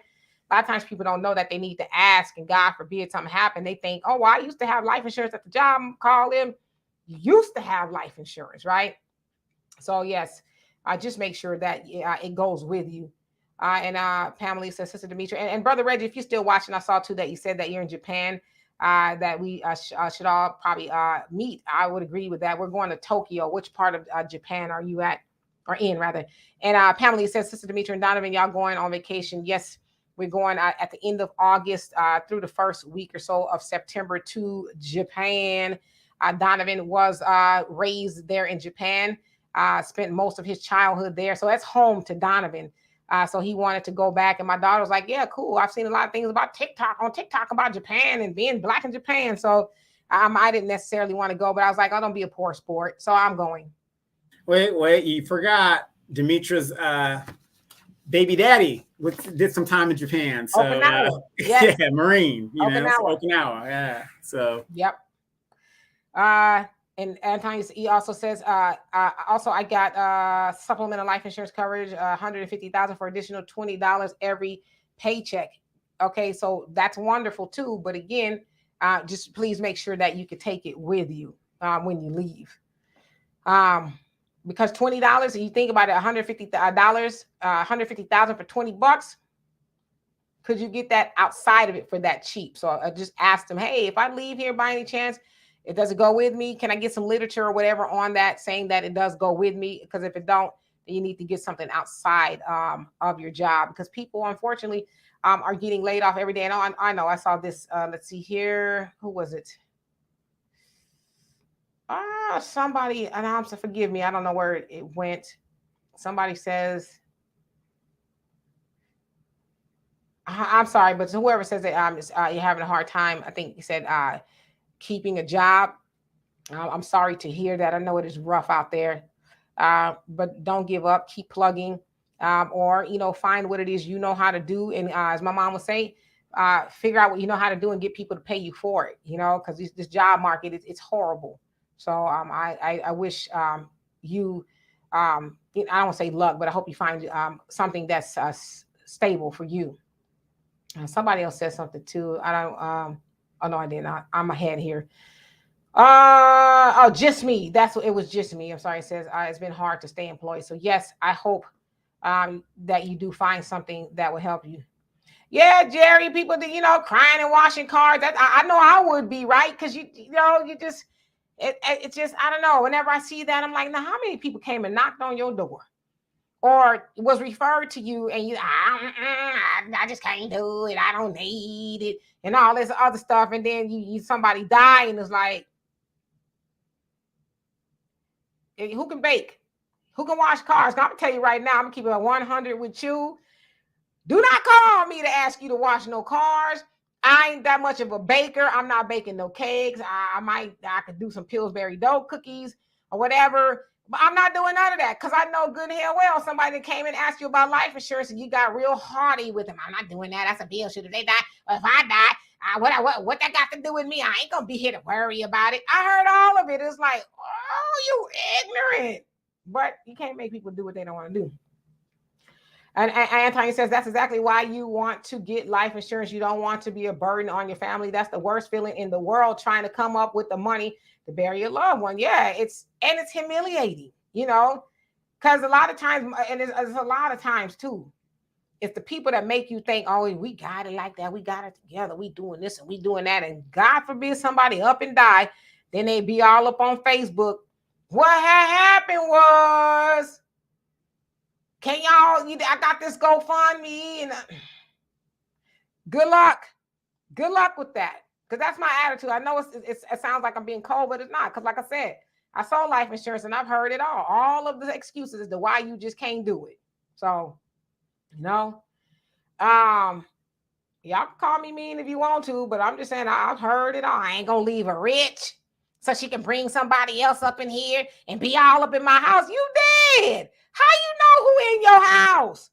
And the other thing too is, for you life insurance agents, somebody talking about, I ain't gonna leave her rich, so she can have another man up in here. Well, you either leave your woman some money to take care of your children, or you leave her no money, and then she bring Buster up in there. He doing any and everything to her and the children because she felt like she needed to settle because you left her broke. So leave her with some money so she can make better decisions. Oh, I'm not going to date right now. My husband left us well off, and I can keep the house. I don't have to go to work. I can raise the children. I don't have to bring in a man to help me raise these children. I can, I could chill, right? So, girl, Claudine, girl, he just died. Girl, I'm going to the DR, get me a BBL. I'm gonna get them Shanae nails. I'm gonna get my hair done. We going on a girls trip, girl. $100,000, just cash. Just you gonna get it. You gonna get it, and that you gonna get it up in here clowning. Just me. He says, we raised a lot of money for my cousin who died of breast cancer. Please don't trivialize pain. We raised it. She very fine. Funny. We never discussed unemployment or under. You automatically think, well, you know what? I'm not. Listen here. I lost my mama. Okay, mama. That's the most painful thing. I've been through some painful stuff. I don't care. The most painful thing you'll ever do is losing your mama. Okay, so I'm not trivializing pain at all, but I think we need to get out of the habit of saying it's I don't think it's disrespectful. I'm telling the truth. There's no reason that people should have to be raising money to bury people. Now, and my mama died of cancer. So, I trust me, I know all about that, but let's not conflate the two, that we are trivializing pain because we're telling people to be responsible. Because like I said, I'm not washing not damn tire on nobody's car talking about we need to bury somebody, because you should have insured your loved one. That's why also they tell you you can insure a baby from 10 days old.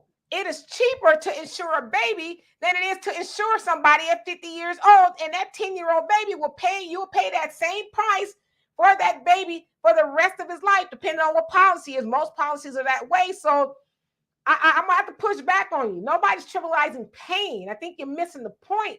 What we're saying is, let's minimize the pain by if somebody passes away and you out there busting suds on somebody's Cadillac because your loved one did not care enough about you to make sure that their life was covered in case they died. And I'll give you guys a real quick story. And I would call Demetra about it. I had an uncle that passed away. He didn't make any provisions, has 4 children. This man passes away. I get a call talking about, hey, cousin Donovan, so-and-so passed away. We're having a hard time. Could you, help out? And I'm like this, wait a minute. He's got 4 children. Not that, I didn't deal with my uncle in that aspect, but my question was, wait a minute. If my mother passed, would these people be, and I'm not like pointing people out. My point is, no insurance, none of this, none of that. And now you're coming to me because you think I got it like that. That's your daddy. You need to bury your daddy, not me. I need to bury my mother. I'm responsible for my mother if she doesn't have it like that. That's why my mom has insurance. We make sure everybody's taken care of, because I don't want to be the one having to come in handkerchief, hat in hand, and have to ask the family members, can they put in? Because you don't know what my financial situation is. What if I was married, my wife was like, oh no, we ain't doing that. That's their responsibility. And it causes a lot of rift within families because, so-and-so was irresponsible and whatever. And it's a constant thing. And we see this in families, especially in Black families, all the time. One uncle dies, didn't leave nothing. Everybody puts in, buries that guy. Then this person, and it's like nobody's learning from the experience. And it's just a sad thing. So yeah, please get some insurance. Please. I mean, if it's in writing in an insurance policy, there's no fighting. There's just going to be no fighting. It's just going to be done. Absolutely. And just me says automatically at the end of what you were saying, automatically think about people are irresponsible, broke, or stupid. That's not the case at all. Let us know of those 10 policies you get. People living paycheck to paycheck. No solutions to that. Yeah, everybody's living paycheck to paycheck. But as I said to y'all, I've been very broke. But one thing I never did was let my policies lapse, because I knew if my problems was bad now, they was gonna amplify if I got in a car accident, somebody died, or whatever the case is. So I always wanted to make sure that I at least covered those bases. But yeah, people are living paycheck to paycheck. But what you're not gonna tell me is people do not buy what they want and beg for what they need. It'll be a Negro that's Jordan down, that got all the bells and the whistles and all the other stuff, but then they'll be the first person to tell you I can't afford it, right? So I'm not saying that's always the case, but I know that where there's a will, there's a way. But don't expect for people to take care of you even in life and in death if you didn't try to do that yourself. Now, I know times are hard, and as I said, I'm not sitting up here like I'm perfect. I've had plenty of hard times financially, But we just gotta make a way. But I'm gonna tell you right now, I do deem it to be very irresponsible. And nobody's saying you got to go get you $1 million policy. Hell, at least get a policy enough. And term expense, life insurance is cheap. It's cheap. You ain't got to go get no big extravagant policy. Get you a term life insurance, $10, $15, $20, and oftentimes, depending on how old you are and how healthy you are, you can get a policy somewhere for $25 for $300,000 in a lot of cases. Now it expires, but the point that I'm making is we got to stop making excuses, and surely don't get mad at people because they tell you I'm not helping you. And I saw somebody else say, here, let me find it. And then you got to, and then I think Social Security gives you $350 in burial insurance. That ain't a lot of money. It's $250 or something like that. I know it's not a lot of money, but see, that's another thing. You got to know what benefits that people are going to get, and a lot of us, we don't know. You don't know the Social Security benefits. Headstones, if you want a loved one with a headstone, do all that. A lot of guys that are in the military knows that you can get a headstone for free. That's paid for by the military. It doesn't have to be in the national cemetery. A lot of benefits in the military, a lot of people don't know about. But us as people, just regular civilians, we don't even know what the Social Security benefits are going to be. Let's say that person left children. Do you know the benefits of what the children are supposed to get? Unfortunately, if you got a man that didn't work enough time, that Social Security check might not be a big check, but it's something.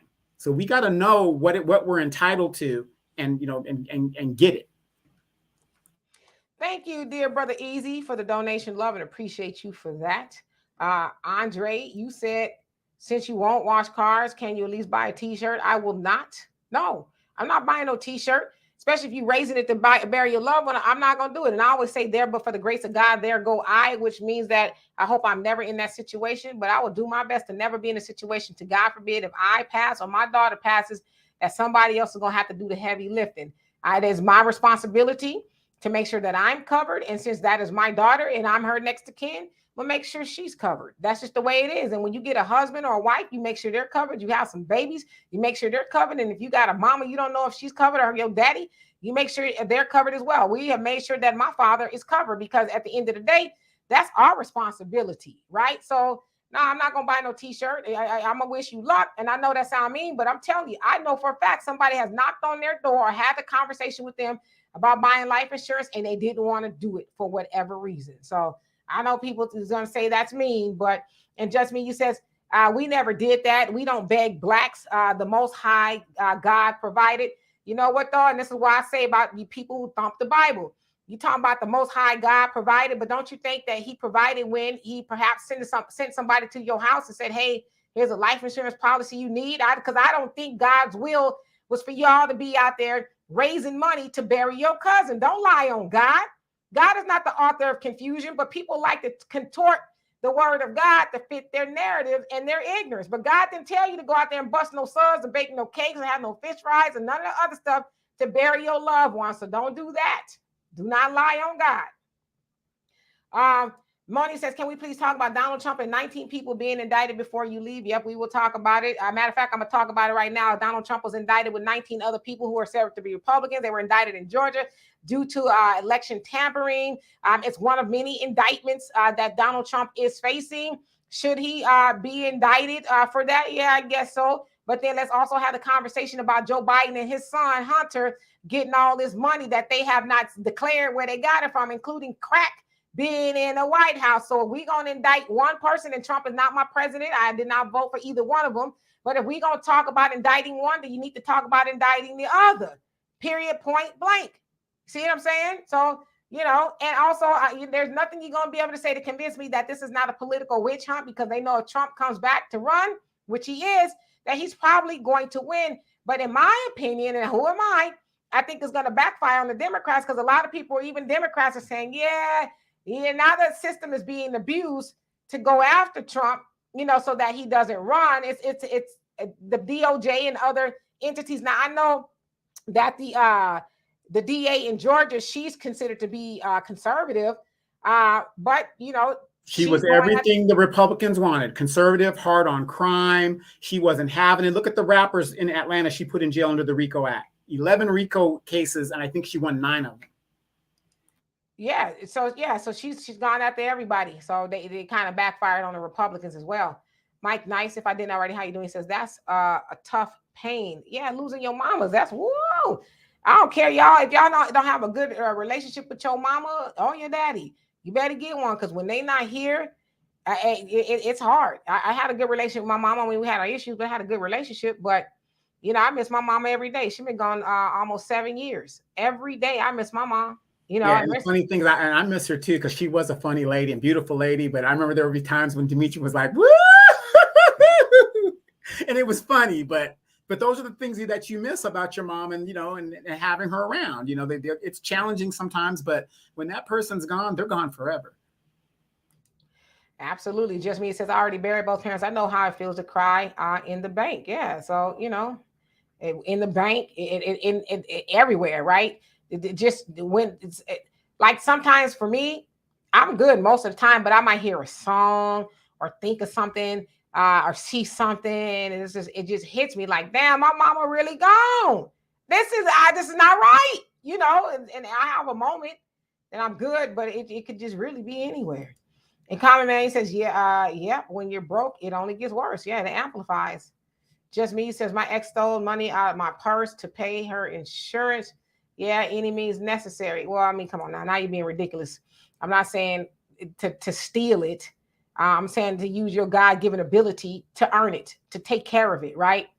But like I said, we buy for a lot of stuff, what we want, but when it comes time what we need, what happened was, Anton says, Donovan, I totally agree. Same thing happened with my cousins. I helped out what I could, but then got mad at me and told me I could afford to pay more. I gave the most out of all my family. See, that's why. Son Kiss, how you doing? You ain't missed nothing. Yvette, how are you? He says you can even get burial insurance just enough to bury and pay a couple of bills. Yeah, but just make sure it's the burial insurance that's not just to, open up the ground, right? But yeah, you could do that. There's a lot of things you could do. And Just Me says, I see why the elders just paid for their own affairs, no funeral, no leaving money for the people to fight over. Yeah, but they don't leave any money to fight over, but then they leave you to fight over, well, who gonna bury them, right? Or we're just gonna leave them at the county morgue and just let them do what they do. So it's not right. It's not, because we wouldn't want nobody to do that to us, just kick the bucket and then say, we all figure it out, right? Or they leave that responsibility on you. You should cover your bases. Or just give it to the state. That makes no sense, because that money's not going to go back into the Black community, so that doesn't make any sense either. Allocate it somewhere. Absolutely. And Brina says, my dad was a vet, so I buried my mom and dad for free. I worked for a B of A. When my dad died and they paid for his funeral, my mom had a policy through JCPenney's. That was a surprise. So yeah, it worked out. And DJ, you says, I have a life insurance policy, 20,000. That's all I can afford. Is better than nothing. Know what I mean? Yeah. And ain't nobody gonna be, trying to figure out, well, where we gonna get the money to put him away, and all that other stuff. So $20,000 is good. Nobody's saying that everybody got to go out there and get an extravagant policy. You get what you can get, Right. And like I said, it might not be enough to bury you here in California, but maybe you need to get buried in Nevada. It might be enough to be buried over there, or, you know what I mean? There's a way you can do it if you really think about it, because technically you're not there anyway. It's just a shell. It's just a shell of a person at that point. Your dad's been gone 20 years this year. Yeah, it doesn't get easier. It never, ever does. You still got your mama, though. What a blessing. I still have my father. I love him dearly. He'll call me. The other day he called me. It was 5 o'clock here. And I'm like, Daddy, what are you doing up? Because he's in California. Older people, they be up all time of night. I just want to talk to you. Like, all right, what you want to talk about? And I don't want to say it's nothing, it's something to him, but, so I'm like, oh, okay, all right. But I love him dearly. I'll fight heaven and earth over my daddy. And you said, oh, no, I was depositing the insurance money, crying. Yeah, no matter how much money you get, shoot, and it's nothing can replace your loved one. Morning says, my uncle died in February, left in the hospital morgue for over 3 weeks before his trifling wife. Damn.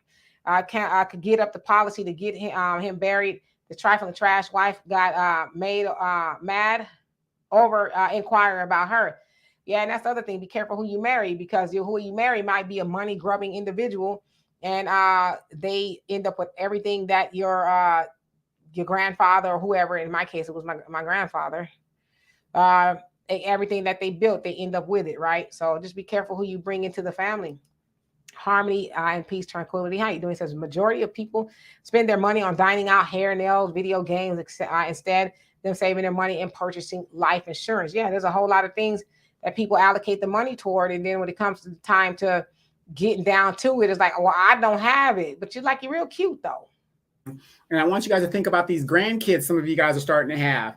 Do you think, if you think they're lazy now, what do you think they're doing right now? They're waiting you out so they can take everything that you worked hard for and just move right in and then lose it because they don't know how to pay the property tax. They don't know, how to do anything. And that is to me, one of the number one problems in our community. We don't sit down with our children and talk financial responsibility, which also includes death benefits and insurance and all these other things. White people in general, the ones that I know, they talk about that stuff with their children.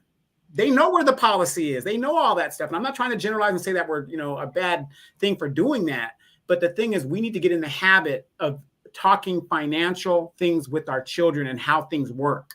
Too many times, the biggest thing going on in the South, Black people are losing thousands of acreage every year because the heirs are not paying the property tax and doing what they need to do with the land. Absolutely. I guess white people typically teach their kids that, but Black people teach their children that as well. I know that in my family, we had conversations about money, and a lot of my family were in the financial services industry. Myself, both of my brothers, my mother, were in the financial services industry. So we know a little bit about it. I don't know everything, but I know the basics. So we just need to start having those conversations from when they're little, right? They learn the ABCs. They need to learn about financial responsibility, as well. It's not a conversation you have with them when they're got their little hefty bag and you're kicking them out the house, right?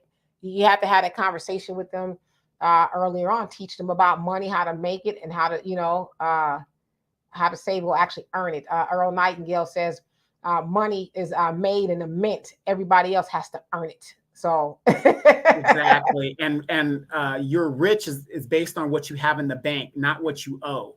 We got to change that mentality of, my car is worth $50,000. My house is worth $1 million, but you don't own any of it. Right. And Brother Sammy says, my mom used to say when I die, y'all can put me in a pine box. And that's, she says she ain't going to know anyway. My dad, may Allah be pleased with him, would say, oh no, did your parents say such things? No, they didn't say that. We put my mother away really nicely. Of course, my father being a Muslim, so burial is quite different for Muslims. They don't get embalmed and all that. They are wrapped in Muslim, the cloth, washed and everything, and they're put straight into the earth. So the casket is for, I guess, symbolism, as far as having a service. But after that, they're put directly into the dirt, because I guess the premise is ashes to ashes, right? You go right back to the earth. I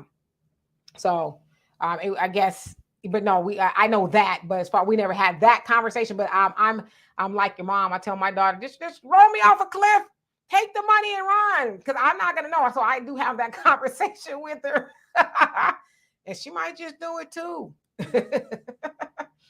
And let's see here. Sun Kisser says, I'll be glad when we start back having backyard burials. Ooh, shouldn't have to pay to go back to something we came from. Plus, we will be replenishing our earth that's falling apart. Yeah, that's what people used to do back in the day. But then, they got some standards, because, you got to make sure you dispose of the body right? You can't just be burying them 2 feet deep. Cats dig them up, and all that other stuff. So I get why people can't just do that anymore. Now, I guess you could probably have maybe bury them there or something if you have somebody else help you do it. But as far as like, I got it from here, corner, let me take my mom, I'm gonna take her home, and we gonna take care of it. Don't you worry about it. And I ain't gonna let you do that. And plus, it's a money driven as well. Just me says, I have the dots I need, blacks do talk insurance. I don't know why you think only white people do. Yeah, no, we do talk about life insurance. We just need to get the I'm not right saying we information. don't. See, that's what I'm saying. We're saying in general, what we're talking about right now, why is everybody kind of in agreement that these things happen within our community? It happens too many times that we're either underinsured. We obviously, to me, we're not talking about it enough when you got to do a GoFundMe to bury a loved one. So, I'm not getting mad or upset. I understand what you're saying. Yes, I talk about it. Demetria talks about it, and probably a lot of you people talk about it. But we're talking about our community as a whole. We don't talk about it enough, because why is it every time something happens, there's a GoFundMe, there's a car wash, there's this, they want family members to chip in, and this is that, when all you got to do is pay that damn $10, $20, $30 life insurance policy a month. If your mother or your aunt, whoever your favorite aunt is getting too old and her kids won't do it and you love her enough, then you pay it. That's what we're talking about. We don't talk about that enough. Absolutely. Andre says great conversation, D&D, and guess buy term and invest the difference. Yeah, I think you should look into that and what that actually means. Kiki, how you doing? Yeah, we're gonna get out here in about 5 to 10 minutes or so. I didn't share the link. I forgot. Maybe we didn't need to for whatever reason. Let me see here. Common Man, you say, my daughter is 42 years old and just sitting around and waiting for me and her mother to die. That's spoiled. Wow. But how but there are a lot of people and kids that are doing that. How did she get that way? Right, exactly. We're at fault. But I'm very sure he loves his daughter and he doesn't mind. But if you think about it, these kids aren't stupid. A lot of them know. All I got to do is wait my parents out, and I'll inherit all of this without having to work as hard as they did. Those are just facts. Yeah, I mean, it is, but teach your children something. Teach it, and then, if that's you guys don't have a problem with your daughter being that way, then so be it. I'm sure she got like that because y'all made her like that, and y'all probably wouldn't have it any other way. My daughter's spoiled too, but she ain't rotten. She ain't rotten. She's spoiled, but she ain't rotten. But this is my only child. And I, like I said, I have nieces and nephews, and they know Tia because some of them call me Tia. Or they auntie, they can call me and get what they need or whatever. They know they can. So it's rare that I tell them no. Right. And then think about this. How many of us have nieces and nephews that just had a baby, right? And they don't put insurance on the baby. Like Demetria said, after 10, 11 days, you can put insurance on that person. Why don't you, as the aunt or the older person, step in and put that insurance on them for them? You know what I mean? How many times do we hear about what's that, SIDS, sudden infantry, that happens, and it happens a lot in the Black community compared to all other communities. That's the kind of stuff we're talking about. We need to step in and show, because a lot of young parents don't even know that they can insure their baby. They don't even know that. Right. It's all about knowing. And just me, he says, please tell me again of these $10 policies, who's the agent and contact company. You can call just about any life insurance company and they'll sit down with you. You say, I have only this much to allocate toward a policy. And they'll tell you, well, if you only got $20, okay, well, we could probably put you in a term life policy for that amount of money. But you got to ask. Like, there's so many, trust me, no insurance company is going to turn you away. There's always going to be an agent up in there talking about, oh yes, let's sit down. I'll work with you. Or you call them and they'll get to you right away. Trust me, because they work on commission. So that they'll help you, but you just got to ask the right questions. You got to go seek that out. But it's really all about knowing. And easy, you say materialism have priorities backwards. Yeah. Don't have a whole closet full of stuff and then talk about, I don't know what eyes gonna do. As I always say too, of course, this is another conversation for a different day, but I don't pay anybody to do my hair. My daughter does my hair. She helped me do this yesterday, and I did this part of it here. And I do her hair. Now, I can braid hair really well, okay? It's to the point when my daughter's out, they'll ask her, who did your hair? And she says, my mom, but she ain't doing nobody else's hair. They're like, ask her, because my daughter has a lot of hair. And they're like, oh, she probably don't want to do yours because you got a lot of hair, but just ask her. And she's like, no, she ain't going to do it. She barely want to do mine because my daughter sometimes like the small braids, which is what she got now. But the point that I'm making is we just figure out how to do each other's hair and we save each other a lot of money. I was also going to the African sisters, and I'm like, oh no, y'all hussies like to snatch people hair out. I ain't hell to the no. You ain't snatching my hair out. So I just, learned how to do my own hair. Well, I had a cosmetology license. So I kind of know the basics of hair. The point that I'm making is if you want to save some money, you can save some money, just figure out how to do that. Let's see here. Black America says he is the same man that said he does everything for his daughter. And who was that again? I'm sorry. You talk about Common Man, and you also say Common Man. Me and her mother aren't together. She was born when I was a kid in rap back in 1981. Her mother and I broke up then, so I guess I overcompensated. There's nothing wrong with that. That's your baby girl. You ain't got to explain nothing to nobody. You know what I mean? You don't have a problem with it, then nobody else should have a problem with it. Because I tell anybody, you have a problem with me and how I treat my daughter, oh, the hell, well. And the good thing about a Common Man, if you're one of those fathers that is involved in your daughter's life and grew up, you ain't got nothing to worry. I got 2 sons. I'm on my own out here. When you got a daughter, dad ain't gonna go without. She's gonna make sure dad's gonna be taken care of rightly. If you need to go, she needs to drive you to that VA hospital. She's gonna get you there. My dad don't want for nothing. That thanks to his 2 daughters, me and my sister, he don't want for nothing. He know he could call one of us and he have a need. All right, daddy, it's gonna be in the bank. I got it. I'll give me information. I'm gonna pay for it. Or whatever. He knows. And I tell him, because my dad is a mechanic, right? It's been his whole life, but he's 79. I'm like, Daddy, you don't need to be out there working on cars. And I know, but I gotta keep busy. All right, great. Change a spark plug, maybe some brakes, but don't be dropping no engines or nothing like that. And you ain't doing it for money because you know that anything you need, it is taken care of. So don't be out there doing stuff you ain't supposed to be doing. All right. So Brother Sammy says, Demetri sounds like selling life insurance to Black people scared you somewhat. It wasn't scary. It was an awakening, because I'm like, for real? Huh? You don't want to leave her rich? It's a bill. Or who gonna get it? I'm gonna be dead. It don't matter. Huh? And I tell y'all the story all the time. I went and sat down with a lady. She was very unhealthy. As a sister, she was very unhealthy. But we ran the policy anyway, and they gave her a rated policy, which means we know she's sick. She's gonna pay a little bit more for it. But if she dies, then we assume the risk, right? We pay for it. But her funky boyfriend was sitting up there. She don't need no policy. She got burial insurance. That's some money. And he ain't working. And he just there, just a thorn in her side. So she was like, no, I think I'm gonna get the policy. And guess who she made the beneficiary? She made that dusty, busty, lackluster buster the beneficiary. And do you know she died less than 2 months later? And that got the money. And he was telling her no. I was like, oh, I should tell him this policy. And, I was mad that he got it because he was trying to talk her out of it. And she left him to be, and she had children and stuff. They were older, but it's like, now he's the one that's going to trick it off with his side piece that he already probably got.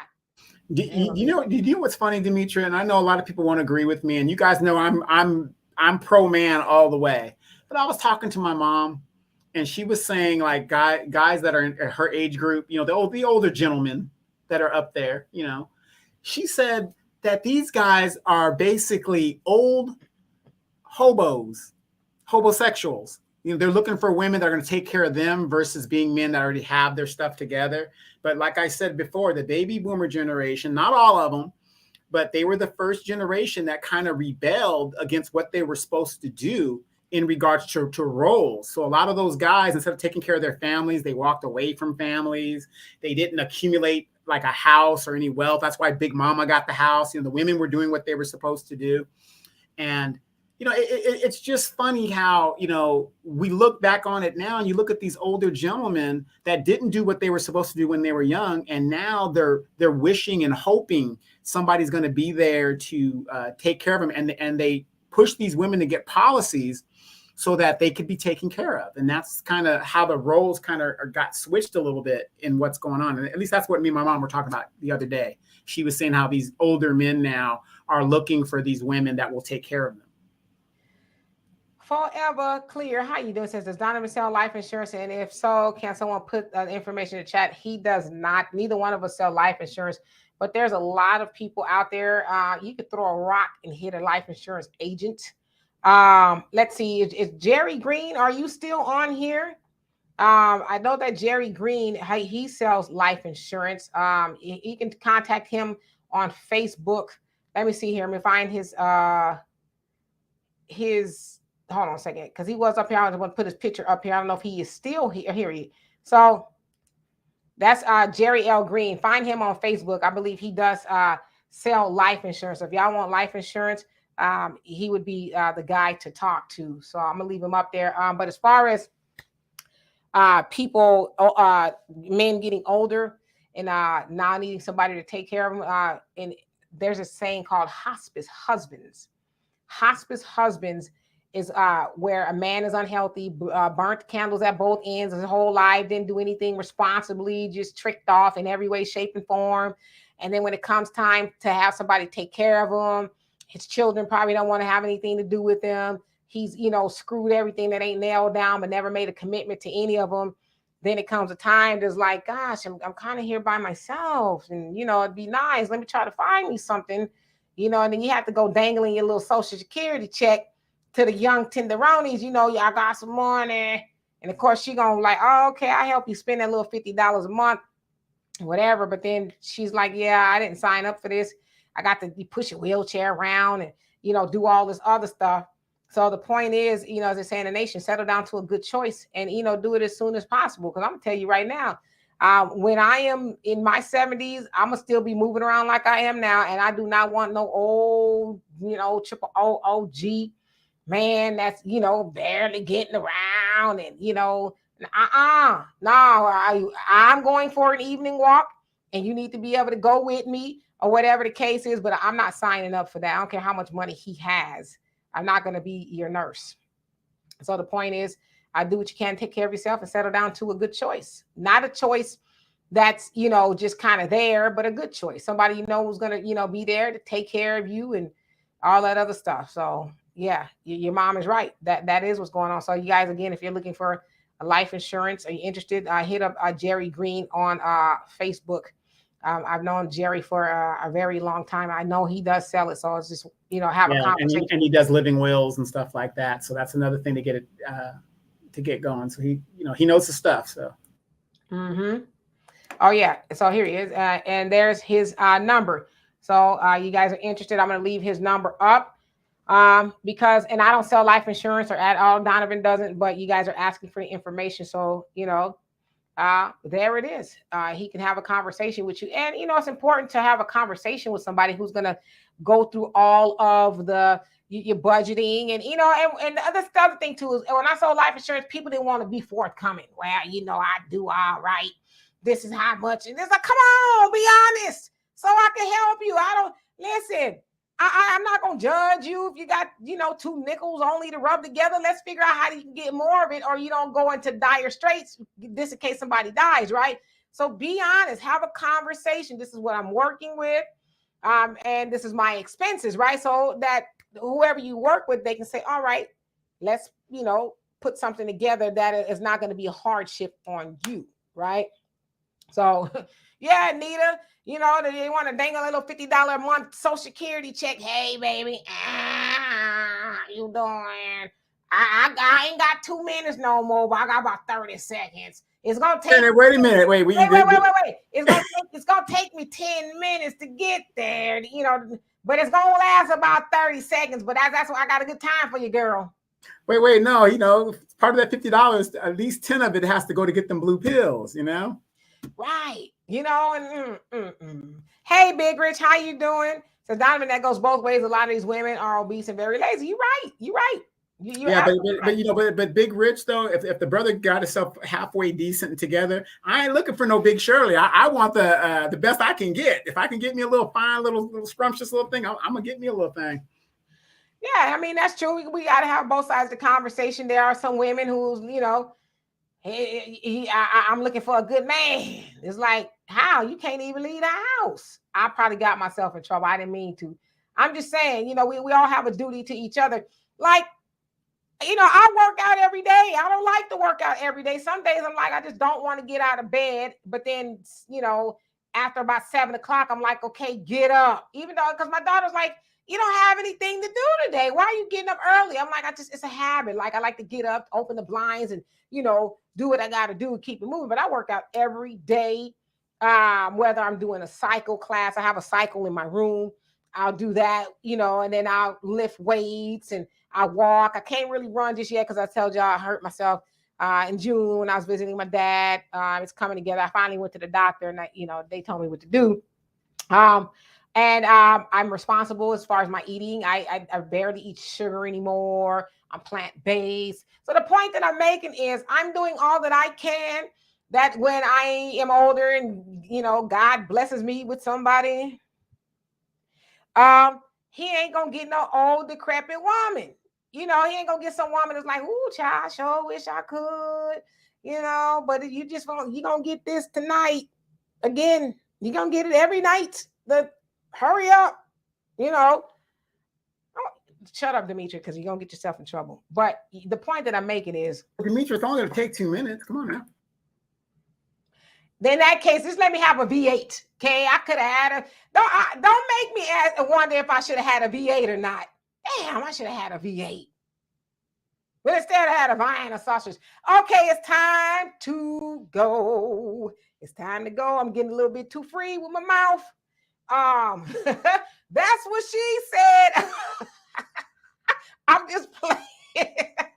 I'm about to get in trouble. My daddy gonna say, what was that all about?